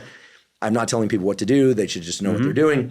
You've made the argument quite aptly that alcohol can be an important social lubricant for young and older people so that they can socialize and have a life. I worry that if young people now drink more, they're going to end up drinking alone. They're going to end up masturbating to porn more alone. They're going to end up with more hangovers after all their alone behavior. I think what you've argued for is the notion of healthy fraternity, healthy dating and socializing. You've mentioned bars a couple times. Alcohol as something that can bring people together in a positive way. If you don't mind, if you could elaborate on that, and maybe I'll just toss out cannabis as another one, because cannabis has problems and I'll acknowledge benefits of its own. So I want to go to the first thing. First is I want to just touch on Navy. I went to Annapolis when I was 17. It was because my dad was looking to get out of paying for college and decided I should go to Annapolis. And he took me and we did a tour. And, we weren't very sophisticated. And it became so clear so fast that I was totally unqualified for Annapolis. Like the kids, the average SAT, these are the finest young men and women in the world. And also, you have to get a recommendation from a senator, and it was just so ridiculous that we were even there. I was just not of that quality and that standard. But my dad was in the Royal Navy and decided, go to Annapolis because we don't have to pay for it. Anyways, but that was the last time I was at Annapolis. But if I could have one policy, so I'm advising a lot of Democrats running for president, which is like 40 of them right now, who all claim they're not running. They're all running. If you call me and say you're really interested in my viewpoint, it means you want my money and you're running for president. And I just say, look, that's fine. Come on the podcast and I'll write you a check. If I could have one policy, one blanket, if I had a magic one policy, it'd be mandatory national service. If you look at the lowest levels of young adult depression in the West, it's two countries. It's Israel and Singapore. And despite all the existential threats facing Israel, what does mandatory national service do? It gives you the sense that you're serving the agency of something bigger than yourself. It gives you purpose. You're handling dangerous equipment. It's the great equalizer. You don't care that this gay kid is totally different than you. You respond to his or her character and competence. Because if you're getting fired on, you don't give a shit how rich their father is. All you want to know is this person good at what they do? And you put people's lives in your hands and they put their life in your hands. And you're serving in the agency of something bigger than yourself. I spent time with an IDF battalion in Israel, and I had the same kind of experience it sounds like you had at Annapolis. These are young, beautiful, fit people outside all day, meeting friends, mentors, and mates. In Singapore, the president there, who's arguably one of the greatest leaders of the last century, said this is the most religiously diverse society in the world. We're going to have ethnic violence. There'll be a strong man who will weaponize this diversity and get people to turn against each other. So we need a different religion, and it's going to be the flag. And we need to get people praying to the flag again. And if you look at the great legislation in America in the 60s and 70s, which was probably the most productive, unified time in America, it's because many of our elected leaders had all served in the same uniform, and they saw themselves as Americans before they saw themselves as Republicans or Democrats. And I'm not just saying military service, senior care, donating time at a no-kill animal shelter, being a smoke jumper. There's a lot of ways to serve. But I think young Americans would benefit so enormously from getting outside of their own circle and seeing just how wonderful America and Americans are. And having a chance, and not only that, people say, well, it's easy for you to say you've aged out. I can tell you as a father of boys, if we set it up well and invested in it, I think they would really enjoy a rotation through different parts of America and different opportunities to serve. So the one thing I would do, going back to Annapolis and the IDF and what they do in Singapore, is mandatory national service. On drinking, first, my acknowledgement, as it relates to the intake of any substance, if it's Andrew Huberman or Scott Galloway, defer to Andrew Huberman's advice. I just want to say that up front. You just have the qualifications and the domain expertise here. I think, personally, the risks to a 25-year-old liver are dwarfed by the risks of social isolation. And I worry that with 40% fewer pubs now post-COVID in Britain and a lack of mating and a lack of connection, that the data I've seen, and correct me if I'm wrong, that 95% of people are able to integrate alcohol and drugs into their life without serious consequences. If you have a history of addiction, if you, for whatever reason, don't enjoy it, then by all means avoid it. If people are telling you that you're having an issue or a problem, or it's getting in the way of your work life, or you're one of those people that gets violent or mean under the influence, then for God's sakes, tone it down. But what I ask people is to look back on their younger days and say, what is the most important thing in your life? Relationships, friendships, finding someone to mate with. And I ask them, did alcohol play a role?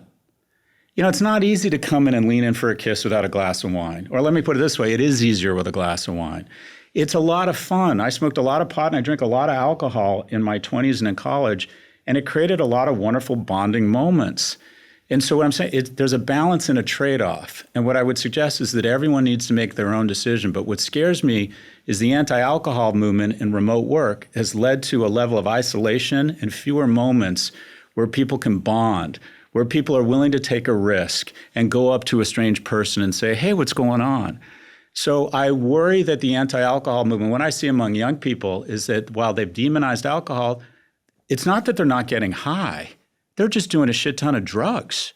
And the thing I don't like about many of these drugs is that they're more solo activity or small group activity. I think alcohol is a group of people, I like to think, meeting new strangers. Whereas when I was in college, all the dudes who were doing cocaine, it was because they had no sexual currency and they would sequester a woman who liked cocaine and go into a bathroom. That's creepy as fuck. Totally creepy as fuck. And eventually everyone's like, if a dude's into cocaine, it means he has no game.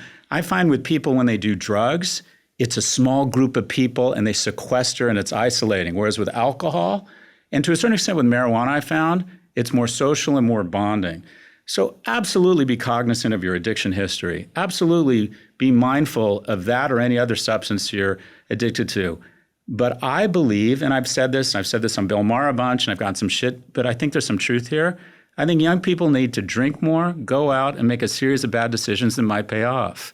I don't think there's anything wrong with some alcohol. I worry that the risks of loneliness far outweigh the risks of alcohol, and that alcohol has been demonized as something that if you take one drink of alcohol, you're going to get cancer or you're going to become an addict.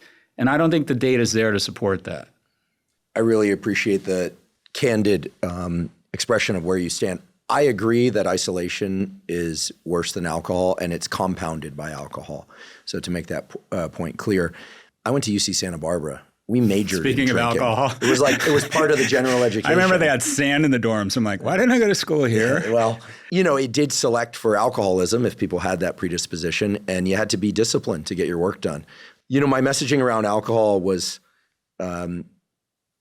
it was intended to land in three places. One, people who don't like drinking but felt that they had to got a great reason to not drink. Yeah. Many, many people wrote to me and said, thank you. I always feel like garbage after drinking. Yeah. I don't want to drink.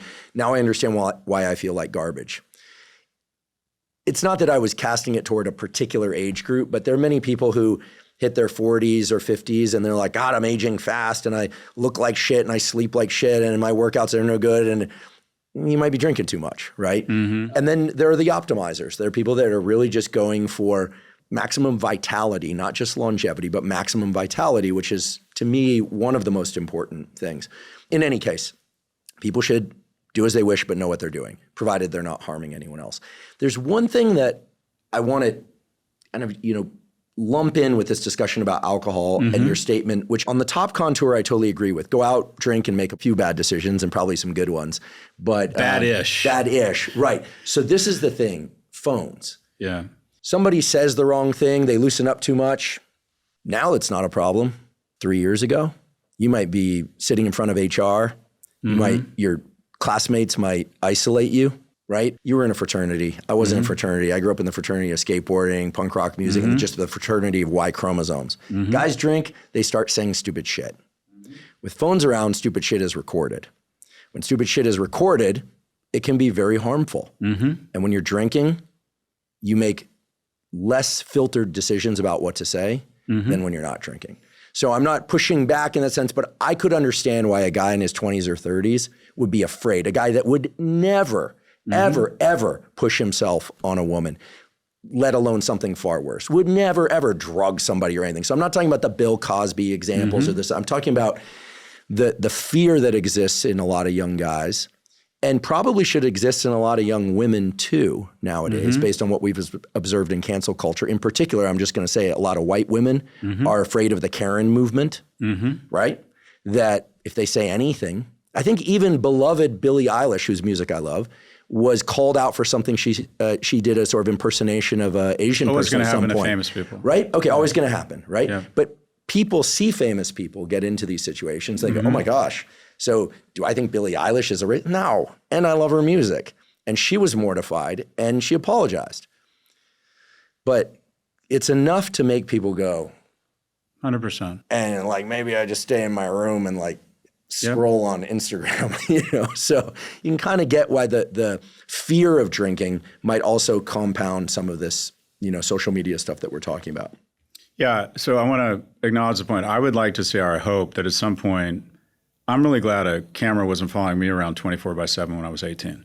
I can't imagine. That one time you said that one dumb thing, right? I just can't imagine. What I do think we are headed to, though, I'd like to think, is that in an era of social media and phones, that slowly but surely we're heading to a point of more grace where we forgive people, especially young people. So, there's been a bunch of movements where a lot of young people did things I really disagreed with on campus after October the 7th. I was less angry at them than some of the faculty because I'm like, I cut an 18-year-old a lot of grace, right? Or I try to. The thing I would push back on is that I think there's certain looking glasses into people's soul and one of like how they treat their pets and how they behave when they're drunk. And what I find is for every person who would say something stupid, there's more people when they get drunk who say, I just think you're wonderful. I'm so impressed by you. Or walk up to a woman and say, I just love your dress. Or God, you have such a beautiful smile. Or just walk up to her to begin with and say, and express interest. Expressing interest to someone is a wonderful thing. Or do you want to dance? Yeah, it says, I saw you, and by the way you move and the way you smile, I want you, I'm interested in you. That's a wonderful fucking thing. And so my sense is that for every negative thing, it may, of course, increase someone's bad judgment is revealed in an awful way. They got bigger problems than alcohol. What it also does is lower inhibitions. And I generally think the majority of people are good people. And I have found that the majority of my friends and the majority of people I'm with, when they have a little bit of alcohol, it lowers their inhibitions and they're more likely to hug you. And they're more likely to say how much they appreciate the friendship. When I was younger, I don't know if you ever did this, when I had a few drinks, I used to call my mom, and tell her how much she meant to me.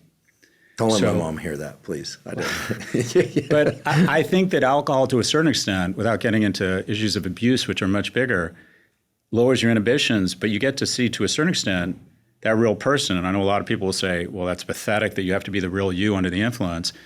But I think a lot of people reveal some wonderful things about themselves and also have the courage to reveal those things to other people.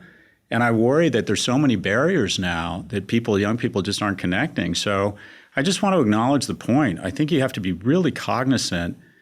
It's not a great idea unless you can handle alcohol to drink at work, at a professional function. It can fuck up your whole career. Oh, I mean, one thing that I observed coming up through the academic ranks, and that I could not believe it, that at every gathering where you have graduate students and faculty members and postdocs, it was like the happy hour was like sort of the highlight of the meeting for many people. And it became the place where, in theory, everyone meets at the bar to talk about the data from the day, right? Like at these meetings. In reality, 90% of the problems that existed between faculty and students and postdocs and faculty that were independently married and all that stuff, alcohol facilitated that. I really believe that. I saw it over and over and over again. Caused an immense number of problems, and it was funded by grants. I mean, I'm a big proponent of trying to, and I have worked very, very hard on the phone to try and keep NIH funding at least to not getting cut, and it looks like it hasn't, to not get the indirects cut. This is the kind of academic, inside ball stuff, but it looks like, it could be far better, but, at least the cuts that were going to happen didn't happen. So the NIH funded my career. Mm-hmm. I wouldn't be here if it wasn't for the NIH. I had grants, reviewed grants, et cetera. But the idea that you could spend money on alcohol, right, way back when, and then people were gathering around alcohol, it created a lot of problems. Now, students drinking with other students, less of an issue. Well, right? let me propose something to get your reaction. I think they should study and thoughtfully consider lowering the drinking age back to 18. I live in the UK, and see by your face where this is going. I live in the UK. Military, drinking age 18. I mean, I like some of the things. Well, if you're in the military, you can drink under the age of 21, because the idea is that if you're going to die for your country, you're adult enough to order a drink. So well, at least the logic is there. That makes sense, right? But in the UK, if you're with an adult at a meal, you can order a beer at 17, and even without an adult at the age of 18 in a pub, you can order a beer. And when my son comes home, he doesn't do it as often as I would like, but when my son comes home on the weekends from boarding school, I like to take him to a local pub and we have a beer. And I found out that after one beer, he's more inclined to tell me a little bit about what's going on with him. And as a father, all you really want, you just really want conversation with your kids. You want to know what's going on with them. And so he doesn't get drunk. He's not into alcohol. He listens to you. He listens to other people. He's very wary of it.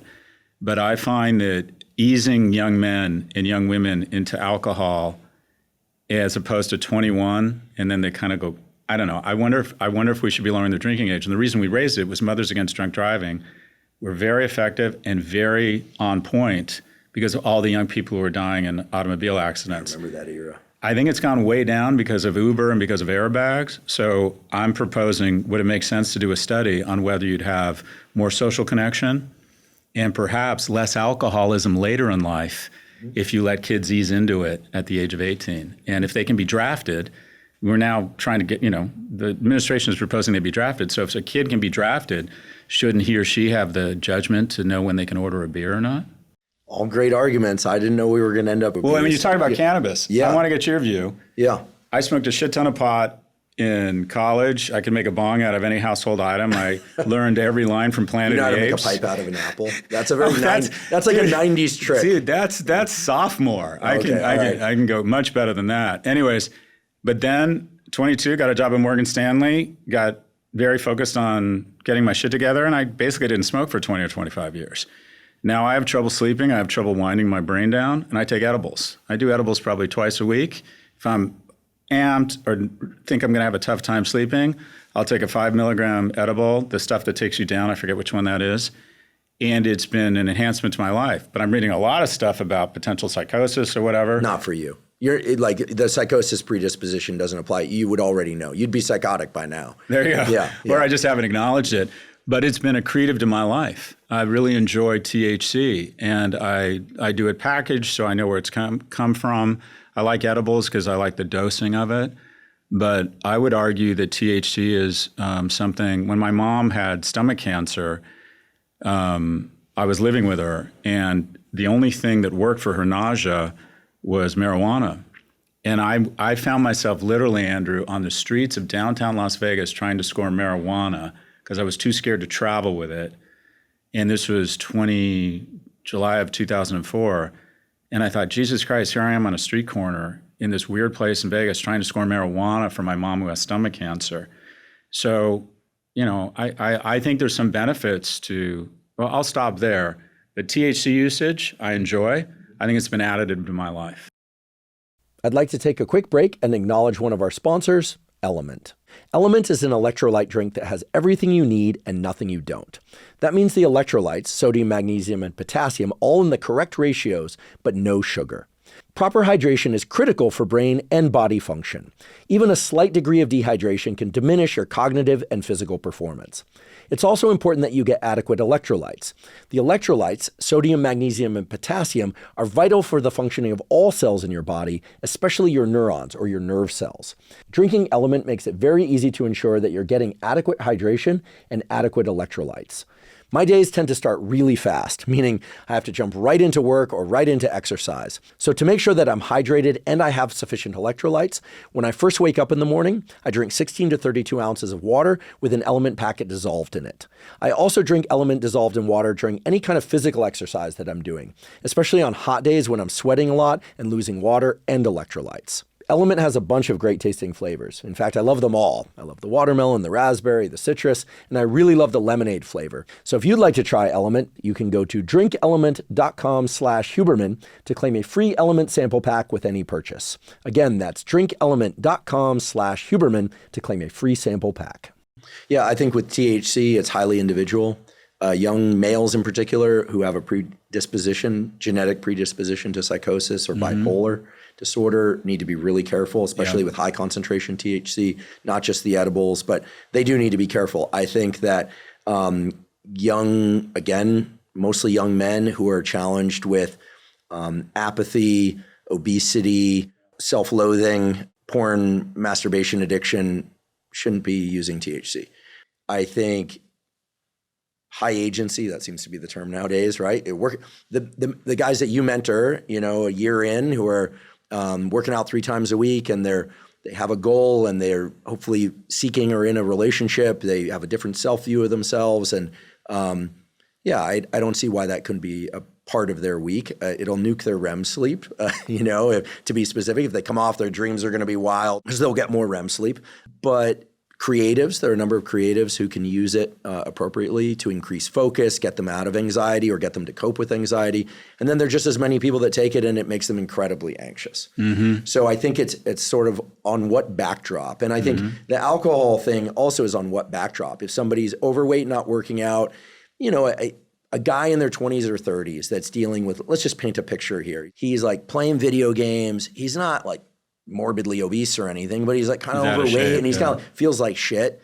He shouldn't be drinking and smoking weed. He should be going to the gym and get himself in shape, and then maybe have a couple beers a week with his buddies. So the context really matters. Well, I would argue never do substances alone. And during the week, try not to do substances if you got to be on point the next day. That it's something to be, it's a recreation. The thing I'm curious to get your take on is one of the things I'm working with some young men on is I think the most under-researched addiction is porn.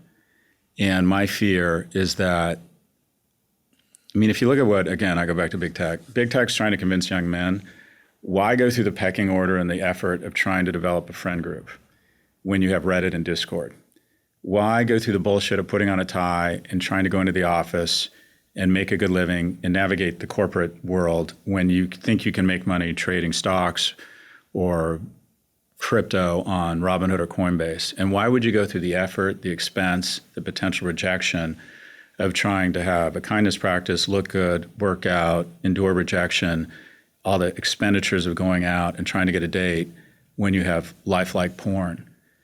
And I'll use myself as an example. When I was at UCLA, I graduated from UCLA with a 2.27 GPA, which isn't easy because it means you I failed 9 classes, right? And I still graduated. And by the way, talk about a different age. We were both children of the University of California, UC San Diego. Talk about how blessed we are. Talk about how hurricane-like winds we had in our sails of prosperity. When I applied to UCLA, admissions rate was 74%, now it's 9. Graduated with a 2.27. You know what happened? Berkeley let me into graduate school with a 2.27 GPA. But anyways, back to UCLA. One of my motivators for going on campus was that there was a non-zero probability that I might meet a woman, establish contact with her, see my buddies, maybe get her to a fraternity party or get her to go on a date with me, and maybe at some point be physical with her. That was an enormous motivator for me. If I had lifelike porn on my phone, on my computer screen 24/7, I don't know if I would have been as motivated to go on campus as much. And there was little margin for error in terms of going on campus a few less times. And I worry that mojo, that desire to quite frankly go out and make your own bad porn is being reduced so much with lifelike porn that men aren't evolving into risk-taking, aggressive in a positive way men who are motivated to dress well, to work out, to approach strange women, to go through. It is hard. It is hard to find a partner. And what I say to these men is, welcome to the fucking work week. It's been hard forever. That's the whole point. Women are choosier than men, and there's a reason, right? We're trying to spread our seed to the 4 corners of the earth. They put up a much finer screen to pick the smartest, fastest, and strongest seed, and that's the reason why our kids are going to be smarter and taller than us. That's the way of the world. But when you reduce that desire, it's going to get in the way of not only you finding a mate, but developing the skills to be successful in all other parts of your life.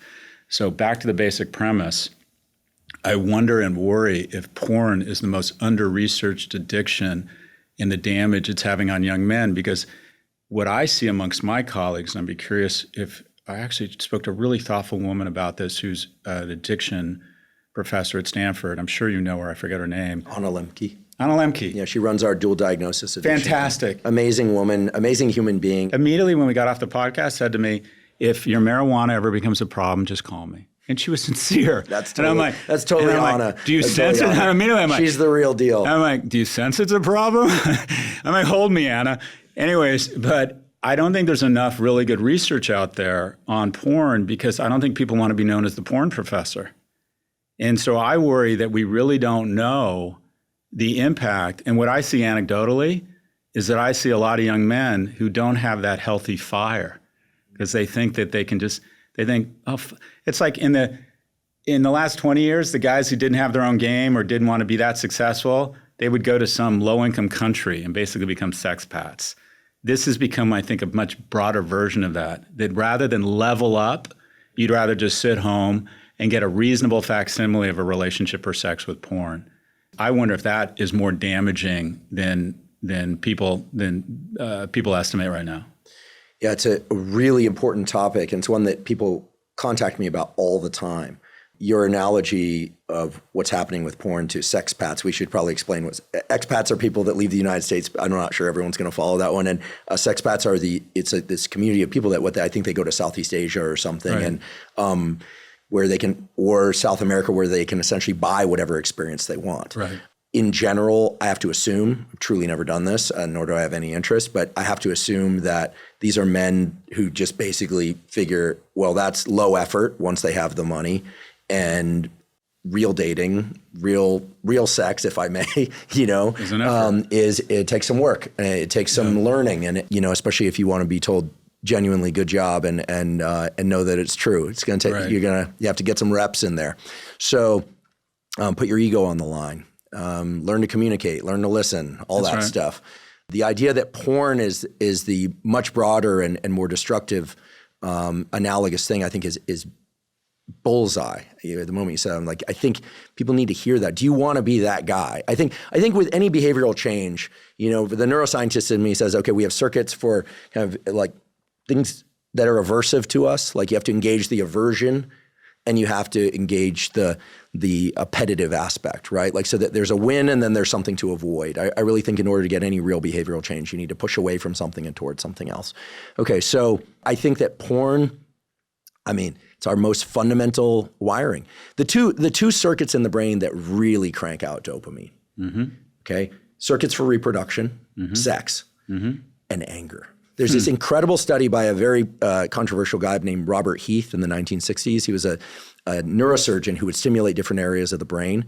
And unfortunately, he was into conversion therapy. So, he appropriately got run out of science for trying to make gay people straight by stimulating certain areas of the brain. Yeah, he was kind of a piece of shit person. But again, let's look at what he did separate from that. Immediately, people were like, I don't care about his data. But he gave people with electrodes in their brain, in certain studies, the option to stimulate anywhere they wanted.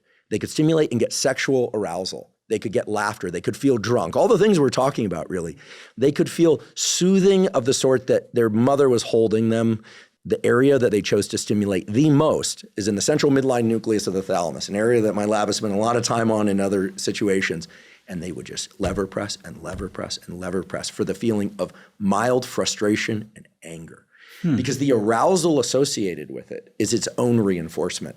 As a student of mine who's now hopefully soon to be a faculty member, I won't name the university, but she has an offer from a phenomenal university. Her name is Lindsay Soleil, and she's worked on this in a very, very mechanistic way. When we're angry, when we're frustrated, the link to the dopamine circuitry is just pounded out. We just all day long. And what's amazing is it doesn't attenuate. There's no threshold for anger. The more angry you get, the more frustrated you get, the more arousal you feel from that, you never satiate. There's no postcoital bliss. There's no, my belly is so full I feel like I'm going to explode. And so this gets to the social media thing too. That's the circuit that I worry about. And I think that's the circuit that, yes, I think big tech has tapped into, whether they want to or not. And I think that that's the one we really have to be careful of. And I've experienced it myself. I think I actually, in this moment, I'm experiencing a little bit of it, like that kind of arousal of like, yes, the forward center of mass that we feel. But when it's fuck them, like fuck the Republicans and, or fuck the left or the extreme woke, people are just high all day long on their own anger and frustration. And I think we just see it everywhere. And I raise my hand. I'm sure I'm guilty of this at times too. Yeah, that's illuminating because I correlate my anger to a pathway to feeling depressed. I struggle with anger and depression, and it usually starts as something triggers me. I get really angry, and then I feel like my blood turns to some sort of corrosive acid, and it just wears me down. That's adrenaline. I'm just depleted. I'm just depleted for 2 or 3 days. So I have a practice around trying to calm my anger, but just hearing you say that, occasionally on one of my podcasts, when I see something that's inherently wrong and I point it out or unjust, I do feel like a rush, like I'm being a leader or a baller or pointing something out. You are. I will say, testosterone, a conversation we've had a little bit before offline, at the level of the brain, it makes effort feel good. Anyway, I don't want to go off on too much of a tangent, but I'd like your thoughts about how testosterone can be leveraged for good versus bad, and maybe even, I don't know that we put everyone on testosterone. I'm not suggesting that it can nuke your fertility if you don't do other things to offset it. So kids, be careful. But what are your thoughts on testosterone and just sort of proactive male behavior, testosterone in adults, older generations taking testosterone? Well, I'm one of them. I'm on T therapy, and I do it because I quite frankly want to feel younger. It makes me stronger in the gym, better erections, even weird things like my skin. The way I would describe T therapy is it just kind of took me back 3 or 5 years in the gym. So I'm an advocate for it. You should do it under the guidance of a doctor, which I'm doing, but I'm a fan of it. And I think you've done really interesting work about hormone replacement theory. I've listened to a lot of your work on it. The argument around testosterone and masculinity, I think, is a really important one in the political spectrum, because to the far right's credit, they recognize the problem with young men before anybody else. The problem is they conflate masculinity with coarseness and cruelty, and their solution was to take non-whites and women back to the 50s. Some of them. I'm not trying to protect them, but I would say, I don't know his political leanings, but my friend Jocko Willink has daughters. He's not that guy you just described. No, I'm talking about the far right. I'm talking about whether it's Donald Trump or, quote unquote, the traditional manosphere. It's about the subordination of women, and it's about demonstrating a certain harshness and coarseness, and I would argue cruelty, and conflating that with masculinity.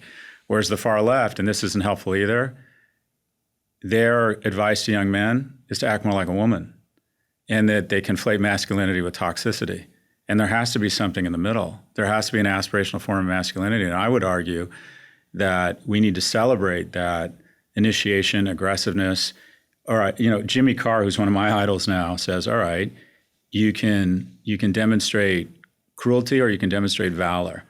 You can be a lover or you can be an addict. And Richard Reeves has this great saying. He's like, you want a man to be invaluable in a shipwreck, but acceptable at a dance. So there is a certain needle to be threaded here. But the Carnegie Award, which is given out to people who put their own physical safety in danger to save someone else's physical safety, it's literally the running into a burning house award. You see a car on fire, you put your own safety in harm's way to try and protect someone else's physical well-being. They gave out 83 awards last year. 75 of them were men. Men are more prone to take those types of not only bad risks, but good risks. And we need to celebrate that. Now, you need both. You need both on the combat field, because men are more likely to rush out and try and save their comrade, but women are more likely to say, let's not be stupid, let's think this through. You need both of those.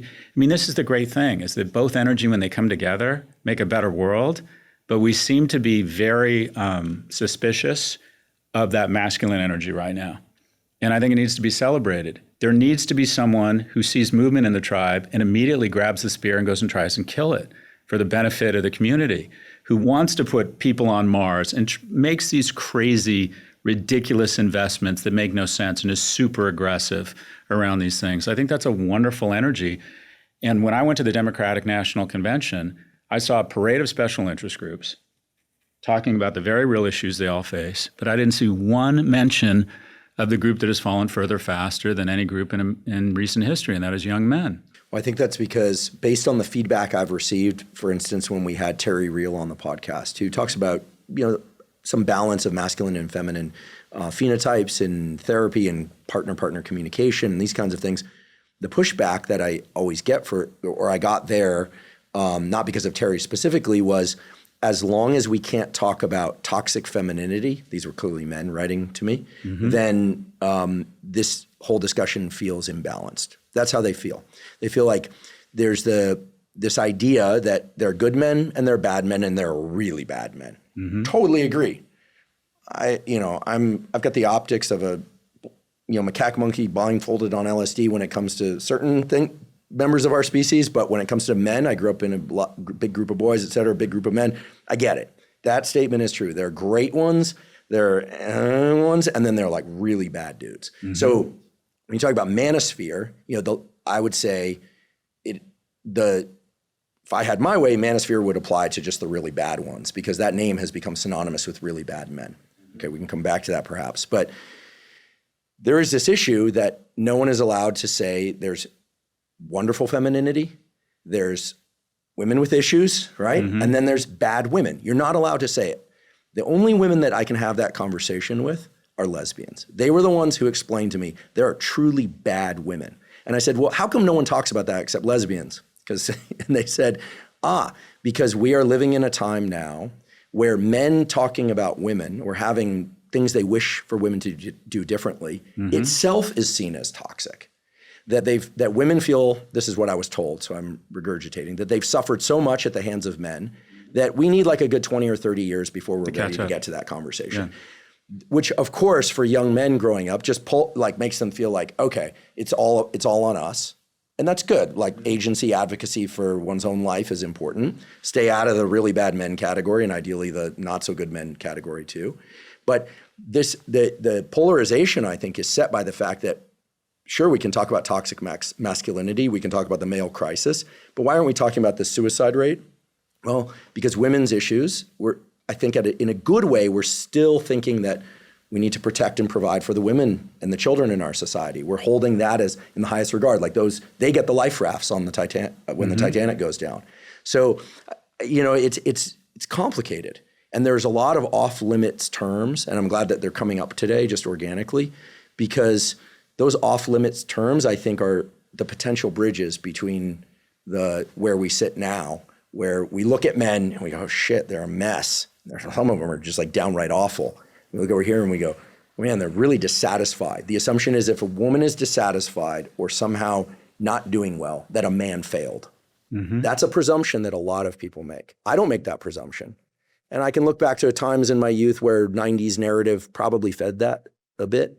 But now I think we need to really like pull back the veil and go like, take a real hard look at ourselves and try and, do this mesh that we're talking about. Yeah, the only way you get there is with data. So from 1945 to 2000, America registered a third of the world's economic growth, a third of its prosperity, with only 5% of the population. So we had 6x the growth of the rest of the world, right? And within that 6x, the majority of that prosperity was sequestered to the 1/3 of the population that were white, male, and heterosexual. It was just a lot harder to participate in that uplift if you weren't in that group. So men of my generation, born with my sexual orientation, skin color, and gender, arguably had 15 to 18x the wins in their sales. The question is, should a young man now pay the price for my privilege? And I understand the gag reflex when I start talking or advocating for men, because they look at me and they said, you had unfair advantage. 100% guilty as charged. But now a young man who is 4 times as likely to kill himself, 3 times as likely to be addicted, 12 times as likely to be incarcerated, and men of my generation aren't stepping up and providing the mentorship or voting for the programs that might take a little bit of money away from my generation to support all young people and bring them up. And most of the programs and policies I advocate for would advocate for all young people. The average 7-year-old is 72% wealthier than the 7-year-old 40 years ago. The 25-year-old is 24% less wealthy. And then every day it's speedballed with 110 notifications telling them that they're failing. And what do you know? They're the most obese, depressed, and anxious generation we've had in a long time. And there really isn't an honest conversation. And I've said this on stage and it gets some pushback. I'll say, I think women make better managers. I think that they are more emotionally in touch with other people. They have higher EQ. I think they'll probably make better doctors and lawyers. I think their attention to detail, genetically or anthropologically, whatever you want to call it, their bedside manner, and there's more women in both law school and medical school now, especially medical school. If I say that, women are better managers, will make better doctors, nodding, everyone, the women agree and the guys will look around and go, nod, right? If I say men on average make better entrepreneurs, and that's not to say that women shouldn't be offered the same opportunities, and they haven't been, right? 95% of the capital has been not only allocated to men, but the majority of it has been allocated by men who went to 1 or 2 schools, Harvard and Stanford. I don't feel safe around you. Who doesn't feel safe around you? It's fine to say women make better X, Y, and Z. To say men are better at anything. Well, if you better said it combat on X, soldiers. let's be honest. If you said it on X, everyone would be like, cool, males make better entrepreneurs. If you said it in a room, I mean, again, I don't want to make this political, but we can't avoid this. If you said it among a more center to right-leaning crowd, I think you'd probably get less pushback also from women. I think that's fair. I'm not saying it's who you're hanging out with, Yeah, well, I barely hang out with anybody, so I've got a very small world. But to your point, if you go to the Democratic National website, dnc.org, and they changed this, but I talked about this a lot on CNN, left-leaning website. They said they have a page saying who we serve, and they outlined 16 special interest groups: veterans, the disabled, Black Americans, Native Americans, seniors. And I added it up, and it was 74% of the population. And when you say you're advocating for 74% of the population, you're not advocating for 74%. You're discriminating against 26%. And basically, the only people they didn't mention were young men. So I understand the notion that men have had so much disproportionate advantage that there needs to be a catch-up period, but I would argue it's gone a little bit overboard. Our school system, K through 12, I would argue is biased against boys. A boy is twice as likely to be suspended on a behavior-adjusted basis as a girl. A black boy 5 times as likely. 70 to 80% of K through 12 teachers are women. Who do people naturally advocate for? The people that remind them of themselves at that age. 7 in 10 high school valedictorians are girls. It's now 60-40 female-male in college. And so the bottom line is we leveled the playing field, and there's a little bit of bias, and women have totally blown by men. Fine, more power to them. But what do we do now that young men, just quite frankly, don't have obvious paths to prosperity, and young people aren't as economically prosperous relative as they used to be, and young men are disproportionately evaluated in society, especially in the mating market, on their economic viability? And I get a ton of pushback saying, no, I'm just looking for an emotionally in touch male. I think that is such bullshit. No, it's total bullshit. There's still economic hypergamy. Educational hypergamy has leveled out. There's a lot of women who will marry a guy who didn't go to college, or educational hypergamy has vastly reduced. But in cities where women make as much as men, so there's an equality, if you find a couple, twice as many couples, the male earns more money than the woman. Economic hypergamy is still an absolutely full force. So if we don't figure out a way to level up all young people economically such that there's more paths for economic viability for young men, I think it's just going to tear at our society. We're going to have lower birth rates, fewer people to support the very expensive programs, which make up 40% of our government spending now on people over the age of 65. And we're going to have real issues. And people say, well, that's repackaged violence, that men are more violent. I'm like, no, it's just the reality. If you look at every unstable, violent society in history, it always has one thing at the core of it, and that is a group of young men with a lack of economic or romantic opportunities. I don't care if it's Weimar, Germany, or some of the most unstable places in the Middle East or Africa. When you have the most dangerous person in the world is a young man who is lonely and broke, and we are producing way too many of them. And by the way, I don't think the remedy here is affirmative action for men. I just think that's too politicized. But we have to stop transferring wealth from people their age to people my age. Why the hell are we transferring every year $1.3 trillion from a generation that is the most anxious, depressed, and obese in American history to the wealthiest generation in the history of the planet, called Social Security? That's a third rail in politics. I'm not suggesting anyone should die in poverty. Should you and I get Social Security? No, we don't need it. No, I don't need it. I mean, we don't need it. Probably a third of seniors really don't need Social Security. But you get near that, you can't get elected, right? 40% of all government spending is going to people over the age of 65. It's going to be 50% within 10 years. We spend more money on ICE than we spend on children. I mean, it's just, there's my generation. I don't even think of us, I'm on the edge of Gen X baby boomer. The best way to describe my generation would be the vampire generation. We were never drafted into war. We never really had to serve. And what has my economic complexion been in America? Unprecedented prosperity, but the lowest taxes in modern history. So a lot of these solutions I just think are common sense. We need to do away Social Security tax, right? 6% up to $160,000. So a kid working for me making $150 or $160K, good living, they pay $9,000. I make a lot more than that. I pay $9,000 because it tops out at $160,000. Why does that make any sense? Two biggest tax deductions, mortgage interest rate and capital gains. Who owns homes and stocks? People our age. Who rents and makes their money from current income? All the dudes in this office, the young kids, right? We are literally transferring trillions of dollars from young people to old people. And we wonder why young men feel anxious when they are disparate. But 75% of women say economic viability is key to a mate. It's only 25% of men. Women still look at men as economic providers. And so you have this entire generation of young men who feel like they have no purpose, no on-ramps to the middle class, and are being evaluated on a set of criteria that get harder and harder for them each year. And then this like unbelievable set of expectations that they're taught they should have, because it seems like everyone else is making $1 million selling ETH, or is in amazing shape, or has a ridiculously hot boyfriend or girlfriend, and has artist passes to Coachella. So it'd be shocking if they weren't depressed and obese. Wow. The analogy that comes to mind is academic science. I used to joke, the advantage of having a dad who was a scientist who was also a little bit irreverent was that I grew up around an understanding of how academics works. And early on, I thought, look, as much as I love my colleagues, like a lot of them need to retire. They just need to go. 100%. And the reason they need to go is because they were having 2 to 4 NIH grants, like $1 million a year grants. And that itself isn't a problem, except that there wasn't enough money for young investigators. And so fields die and science dies. They don't retire. And so It was very interesting. Right before the Trump administration came in, I started logging into these NIH hearings. And I think our previous NIH director, and I will go on record and saying, and our current NIH director, Jay Bhattacharya, both very good directors in different ways, trying to do important different things. And you'll notice the budget was not cut under Jay, and IDC for the academics out there was not cut. But an interesting problem was outed at the kind of end of Carolyn's role at NIH, the former director.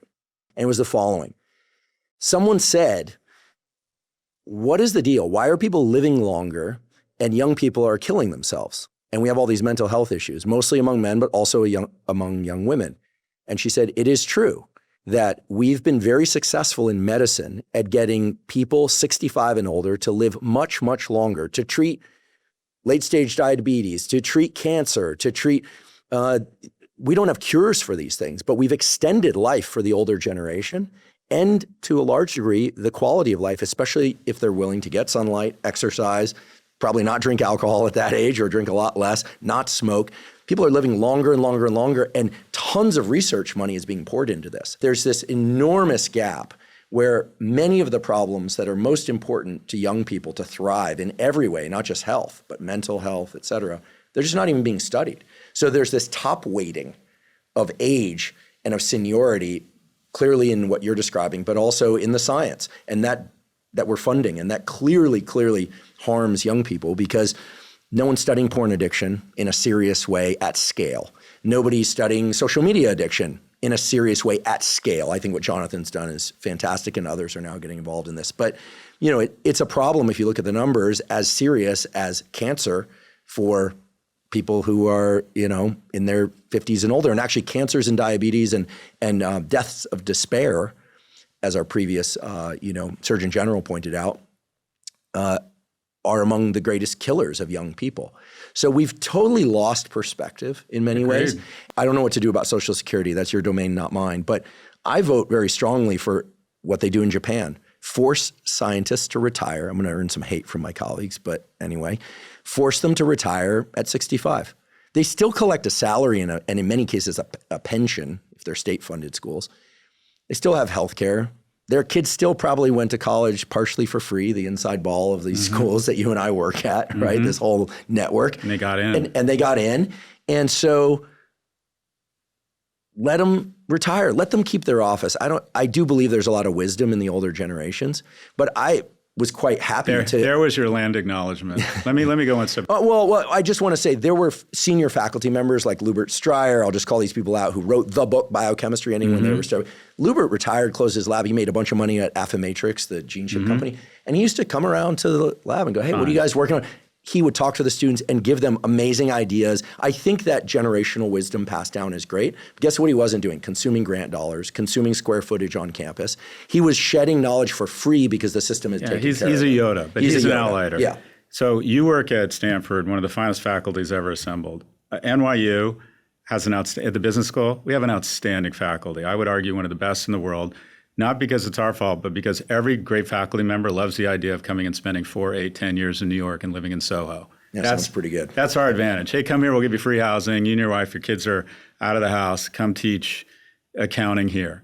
We get amazing faculty. A third should be put on a fucking ice flow. They get to a point where they aren't adding as much value. They were the bomb on Gap 1 accounting in 1988. They get tenure and they won't leave. And they leave feet first. And the result is young people who could bring a certain creativity, a new way of looking at things, there's no room for them to come up. And I want to go back to the notion of vampire generation. We talk about sunlight, being social, eating well, sleeping well, all the keys, right? I would argue the number one predictor of longevity is one thing, money. China's gone from an average life expectancy of 47 to 77 in 60 years as their wealth has gone up. You're in the bottom decile, I believe, of income. You live 12 years less long than someone in the upper decile, right? It's about money. And all we have done is not only suck money from young to old, we have sucked life because we are so selfish and so unwilling to pay it forward. Old people elect even older people to vote themselves more money. And what they are doing, maybe unwittingly, but they are doing it, is they are robbing life and happiness from young people and transferring it to old people. There not only needs to be term limits. Washington, D.C., the people allocating capital has become a cross between the Golden Girls and the land of the walking dead. Enough already. We have totally robbed not only money, we have robbed life and health from young people because money in our society is health. How do we create financial incentives inside of uniqueness? I think that's what makes the United States great because I saw social media that way, but I will say that's because it worked out that way for me. I love learning, I love teaching. I flipped on a camera and I started the podcast with that guy sitting over there and it worked out great. The way I would describe the transition that's been bad for America is that back when I was growing up, America had a commitment to and even loved the unremarkable. I was remarkably unremarkable. And that's not a humble brag. I got 1,130 on the SAT, I had a 3.1 GPA.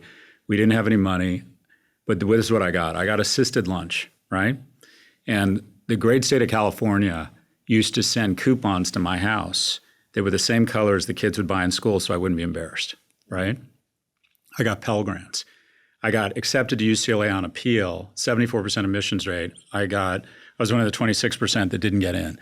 And I was in Sullivan, came home really upset one day and said, is this my life? I was always told I was funny. I wanted to be a doctor.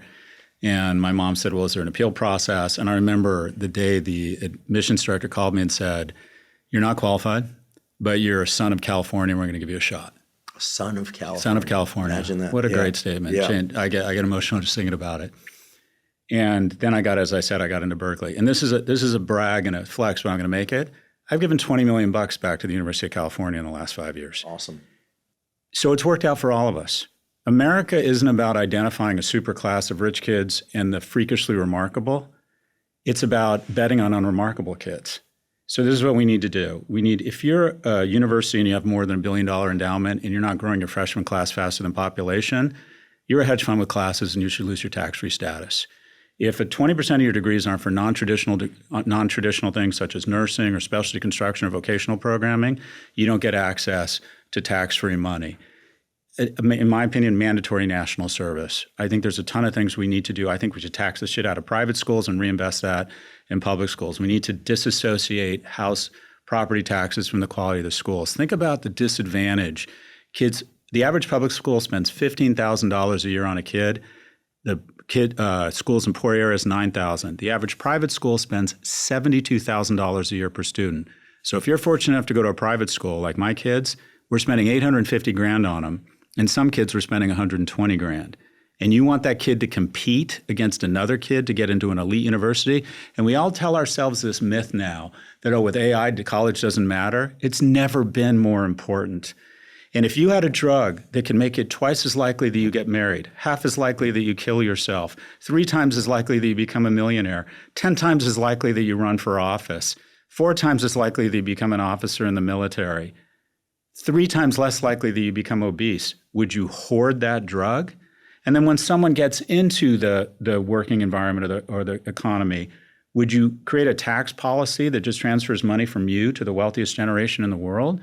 There's just so many basic common sense solution around higher ed and K through 12 that we come up with all these reasons. We use terms like network effects or globalization or tech. And it's nothing but thinly veiled bullshit to transfer more money. The bottom 99% in young people are just nutrition for older people. And it's just, to me, it's fairly obvious. They're just common sense solutions. And higher ed has become, unfortunately, an emblematic of the rejection, LVMHing of America, where you either at the age of 18 have to be freakishly remarkable. Are you captain of your lacrosse team and building wells in Africa? Then fine, come in and we'll put you on a glide path to potentially being a billionaire or president. But say you're unremarkable, sorry, you're shit out of luck. Maybe you can build a data center somewhere and maybe get into the middle class. And by the way, we don't even have an apprentice culture in this environment. So many parents feel so shamed when their kid doesn't get into elite university. 11% of LinkedIn profiles in Germany and the UK say apprentice. It's 3% here because parents feel shamed if their kid doesn't get into an elite university. We need to dramatically expand vocational programming, freshman classes, and stop this insane transfer of wealth and health from young people to old people. And higher ed, unfortunately, our industry is at the tip of the spear of fomenting this rejectionist bullshit culture where we've identified we're the arbiters of success. You know who gets into Stanford and NYU? Two cohorts. The children of rich people, you're 77 times more likely to get into an elite university if you're a top 1% household, or the freakishly remarkable. And here's the thing. I can prove to us all mathematically that 99% of our children are not in the top 1%.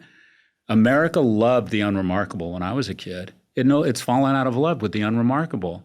Is America about identifying a superclass to become billionaires? Or is it about planting as many seeds as possible? Because no one can be the arbiter of greatness at 18. No one was going to see me at 18 and go, someday you might have an impact and you'll be wealthy. No one would have known that.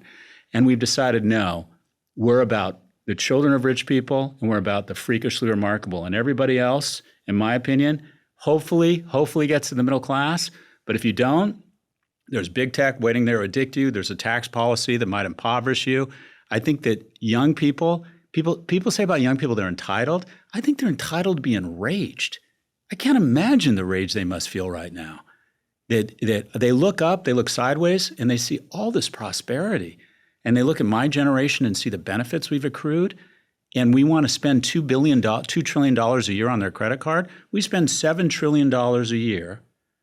We take in $5 trillion, and that $2 trillion is all going, that incremental $2 trillion is all going to seniors. I'm in the club doing rails of ketamine and champagne, and the closest a young person gets is they get to throw their credit card in and I'll keep swiping it. I mean, it is literally morally corrupt what we are doing in terms of deficit spending and how we are prioritizing our budget. Our budget reflects our values, and our values are all fucked up and have said, let's party, right? The baby boomers, let's party like there's no tomorrow. And the young people, well, they're going to have to clean up the house, and the garage is on fire and the dogs are going to be pregnant, but that's their problem because I'll be dead by then. This generation, my generation, for some reason, does not feel the same obligation to pay it forward or back and create infrastructure and investments for young people. And to me, it feels fairly obvious. And the solutions are fairly common sense, but we'll have thoughtful conversations, and Social Security will be a third rail, and we'll have thoughtful reasons for why. When I sell my business, the first $10 million should be tax-free. The last business I sold, first $10 million is tax-free. What the actual fuck? They say, well, Scott, entrepreneurs are more productive. We want to unleash our productivity, our most productive. I had no idea what tax policy. People don't start businesses because of tax policy. Did you know did you know about 1202? If you sell this business, the first $10 million is tax-free if I think it's a C Corp.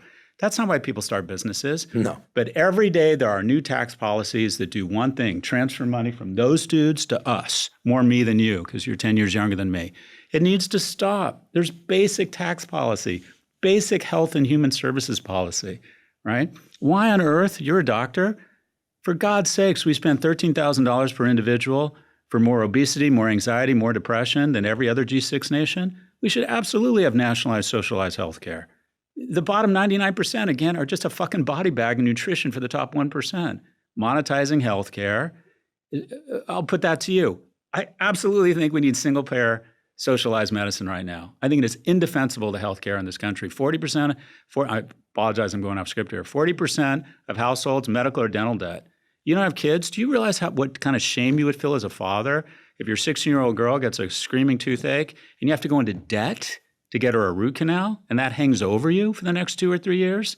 Well, I'm all for robbing it from Social Security because I like that idea. The moment you say, nationalize healthcare, I think, oh boy, here we go again. But I like the idea of robbing it from Social Security. I'm not talking about taking old people and turning them out to pasture and letting them wander the streets, mumbling to themselves. I do think that taking care of the older generation is important, but I do think we are a very top-heavy culture.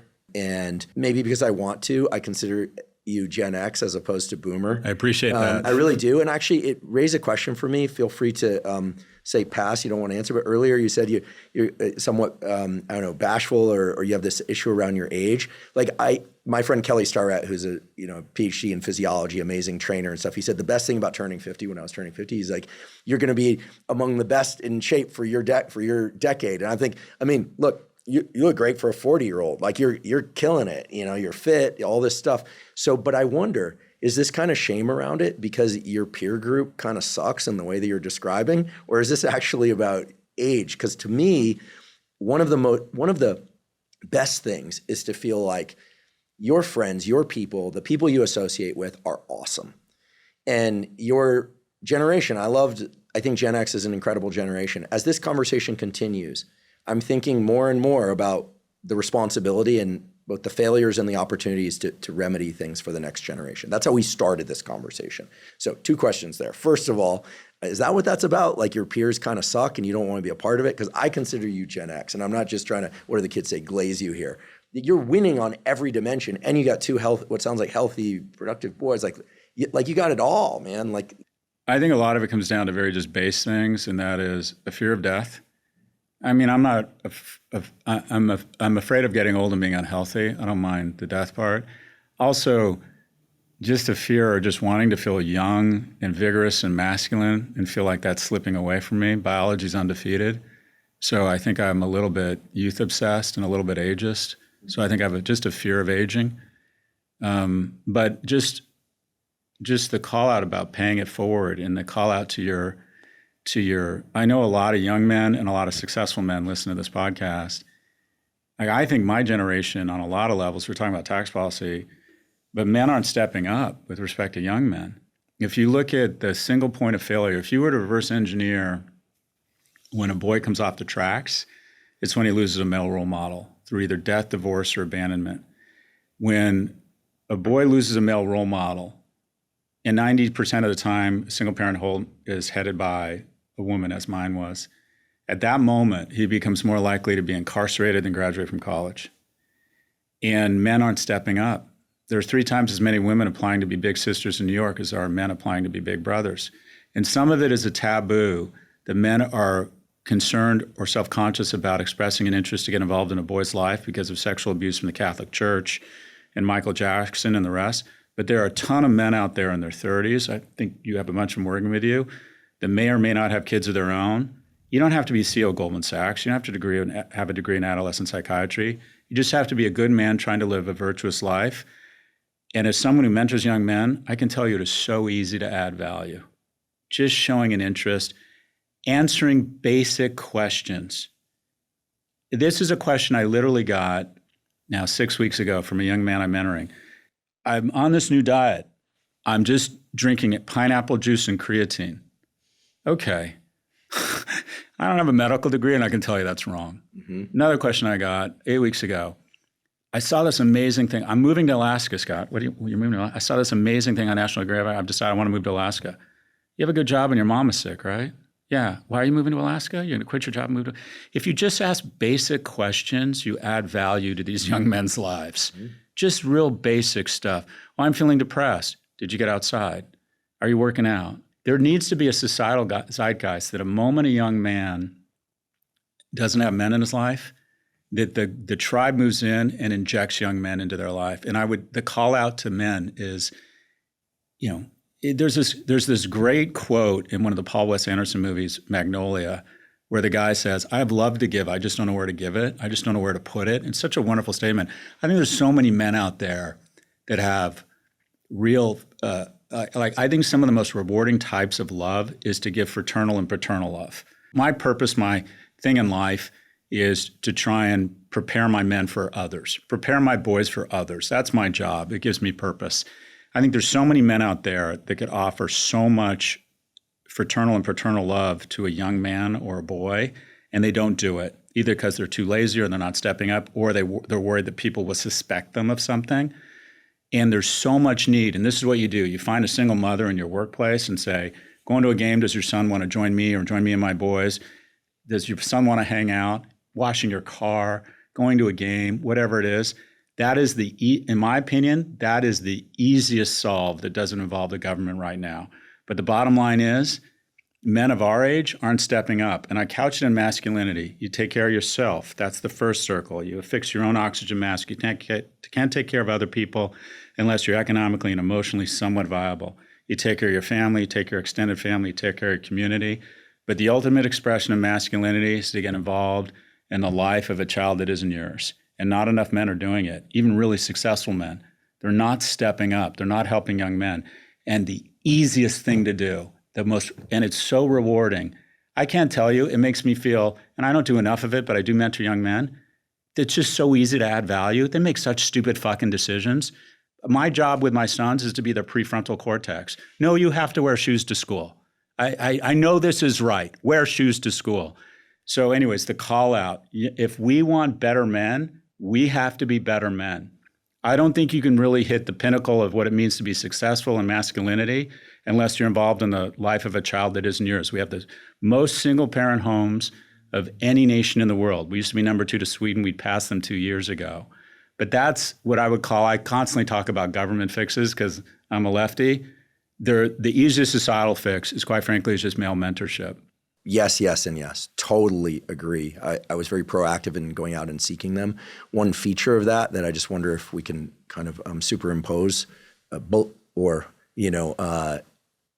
superimpose some solutions on top of, would be a better way to put it, is, for instance, I had no interest in playing football, but kept getting hurt skateboarding. So I learned how to weightlift and make my body stronger from the football coach, who was this amazing guy who wrote the original script for Mr. Mom. He wrote a play, Wait Till Your Mother Gets Home, that became Mr. Mom. He's like big buff guy, his wife. Michael Keaton, Terry Garr. Right. That's right. But so people would say he didn't write that, but this guy, Bob Peters, was like a physical specimen. And he also played the piano and he raised these kids, and his wife dared him. She said in the early 70s, she said, you couldn't do what I do. And so that was how the whole thing came to, he realized, you're right, it's really, really tough. So I went to him for working out advice, but not for other sources of advice. I went to different men for different sources of mentorship. It'll become clear what I'm saying here in a moment. My academic advisor, my PhD advisor, was an incredible woman. So I was mentored by women too, but that's characteristic of academia. Was your father very involved in your life? He was. I mean, we had, my parents split up in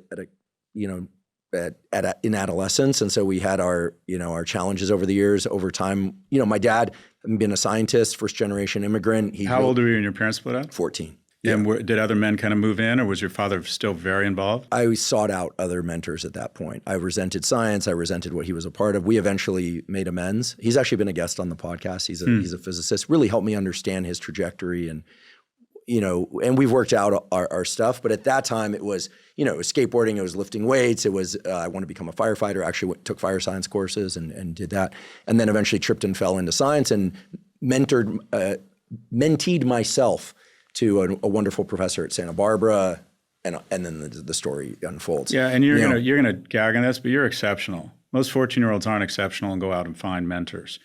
Mentors have to find them because they don't even know. Most 14-year-olds don't even know they need mentors. They don't even know the concept. And my mom was smart enough to get men involved in my life really quickly, and it was everything for me. Everything. My mom's boyfriend gave me $200 and said, I started asking about stocks. And he said, if you haven't spent this or bought stocks by the time I'm here next weekend, I'm taking it back. So I went to Westwood and Wilshire Boulevard and walked into Dean Witter, and this guy with a big Jew fro came walking out, Cy Saro, and said, hi, I'm Cy Saro.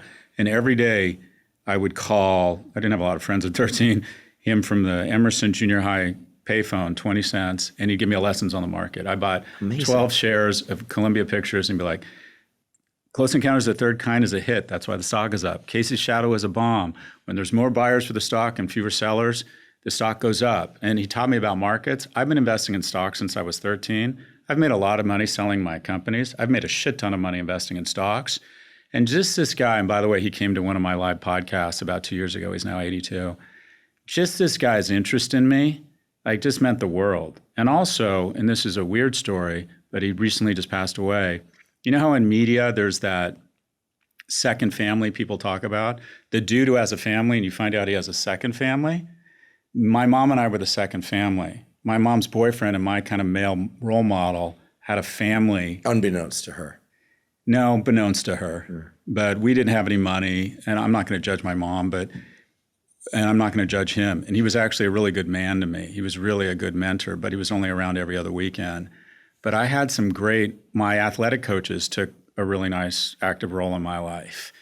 And when I think about what it would have been like, because the reality is you have this healthy instinct as a boy to start rejecting your parents at a certain age. And not only that, I see it with my boys. Their mom's voice literally becomes white noise to them. They stop hearing it. And they take her seriously, or literally, but not seriously. But even just saying the boys needed men 5 years ago, this dialogue has come so far, was triggering to some people. What, women can't raise good men? No, my mom raised me light of my life. But if I had not had a bunch of men who just naturally stepped in, there was a guy across the hall who noticed that it was just me and my mom. He would come over with his girlfriend to me every other week and say, do you want to come horseback riding with us? Right? Because he knew I was being raised by my mom. It was a natural instinct for him to come over and take me out. And I worry that we've lost that we don't have enough male mentors. Wow. We're going to have to do 10 podcasts. I've got so many more questions, and I didn't get to a lot of things. Scott, I have to say, it's been amazing to get to just sit with you and learn from you. I'm delighted that we had this conversation. I hope appreciate that. The fact that we had it, I don't know how polarized people view us as, but that alone was important to me. But I'm going to think a lot about many of the things you've said. You've talked about having a code, this notion of really being a provider and a protector, building a financial foundation for oneself, putting service over attention to self, and just so many things of value. This is one that I know many people are going to come back to over and over again. And I'm just grateful for you doing what you do. You defy all the stereotypes of the groups that people assign you to, which those are my favorite kind of people. So appreciate that. And again, you're killing it on the health front. Whatever you're doing, man. It's probably your boys. They're probably like, this is what it's like to have vigor. And you're like, well, tonight I'll go through everything I do, and I want you to edit it. But just the mutual fan club here, one of the things I don't like about podcasting is it's emblematic of American politics, and that is the more outrageous you are, the more ratings you get. So the podcasting algorithms encourage people to say outrageous things. And sometimes they're not very informed. And I'm guilty of this sometimes. I've fallen into this Dunning-Kruger where I think I know something about something because I know a decent amount about marketing or business. And I think in our leaders, we need to make intelligence and honesty and science cool again, and you're doing that. And I worry sometimes a lot of our most senior elected officials on the health side are not making intelligence or science cool again. I have friends there, and I'll just tell you, they're not biologists. They need to talk to the biologists. That's my point. Yeah. You have real domain expertise. I think you are making science and intelligence cool again, and I think the nation is in desperate need of that.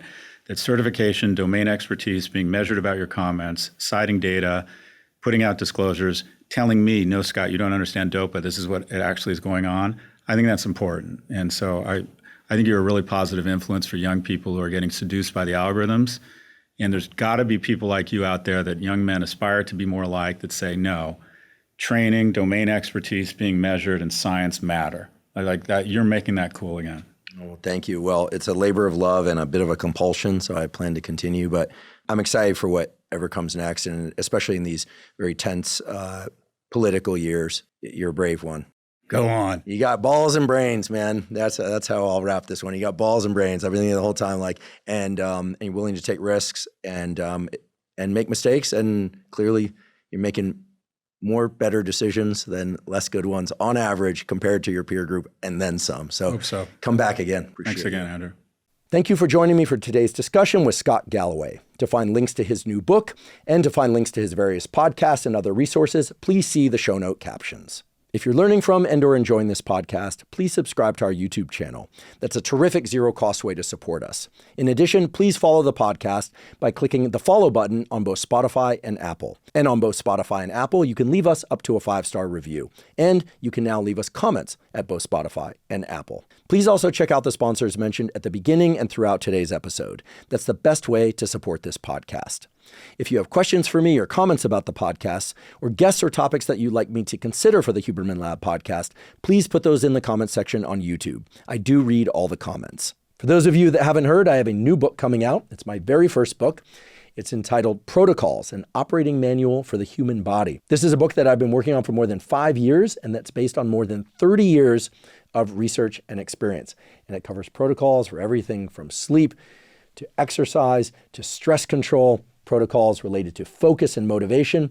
And of course, I provide the scientific substantiation for the protocols that are included. The book is now available by pre-sale at protocolsbook.com.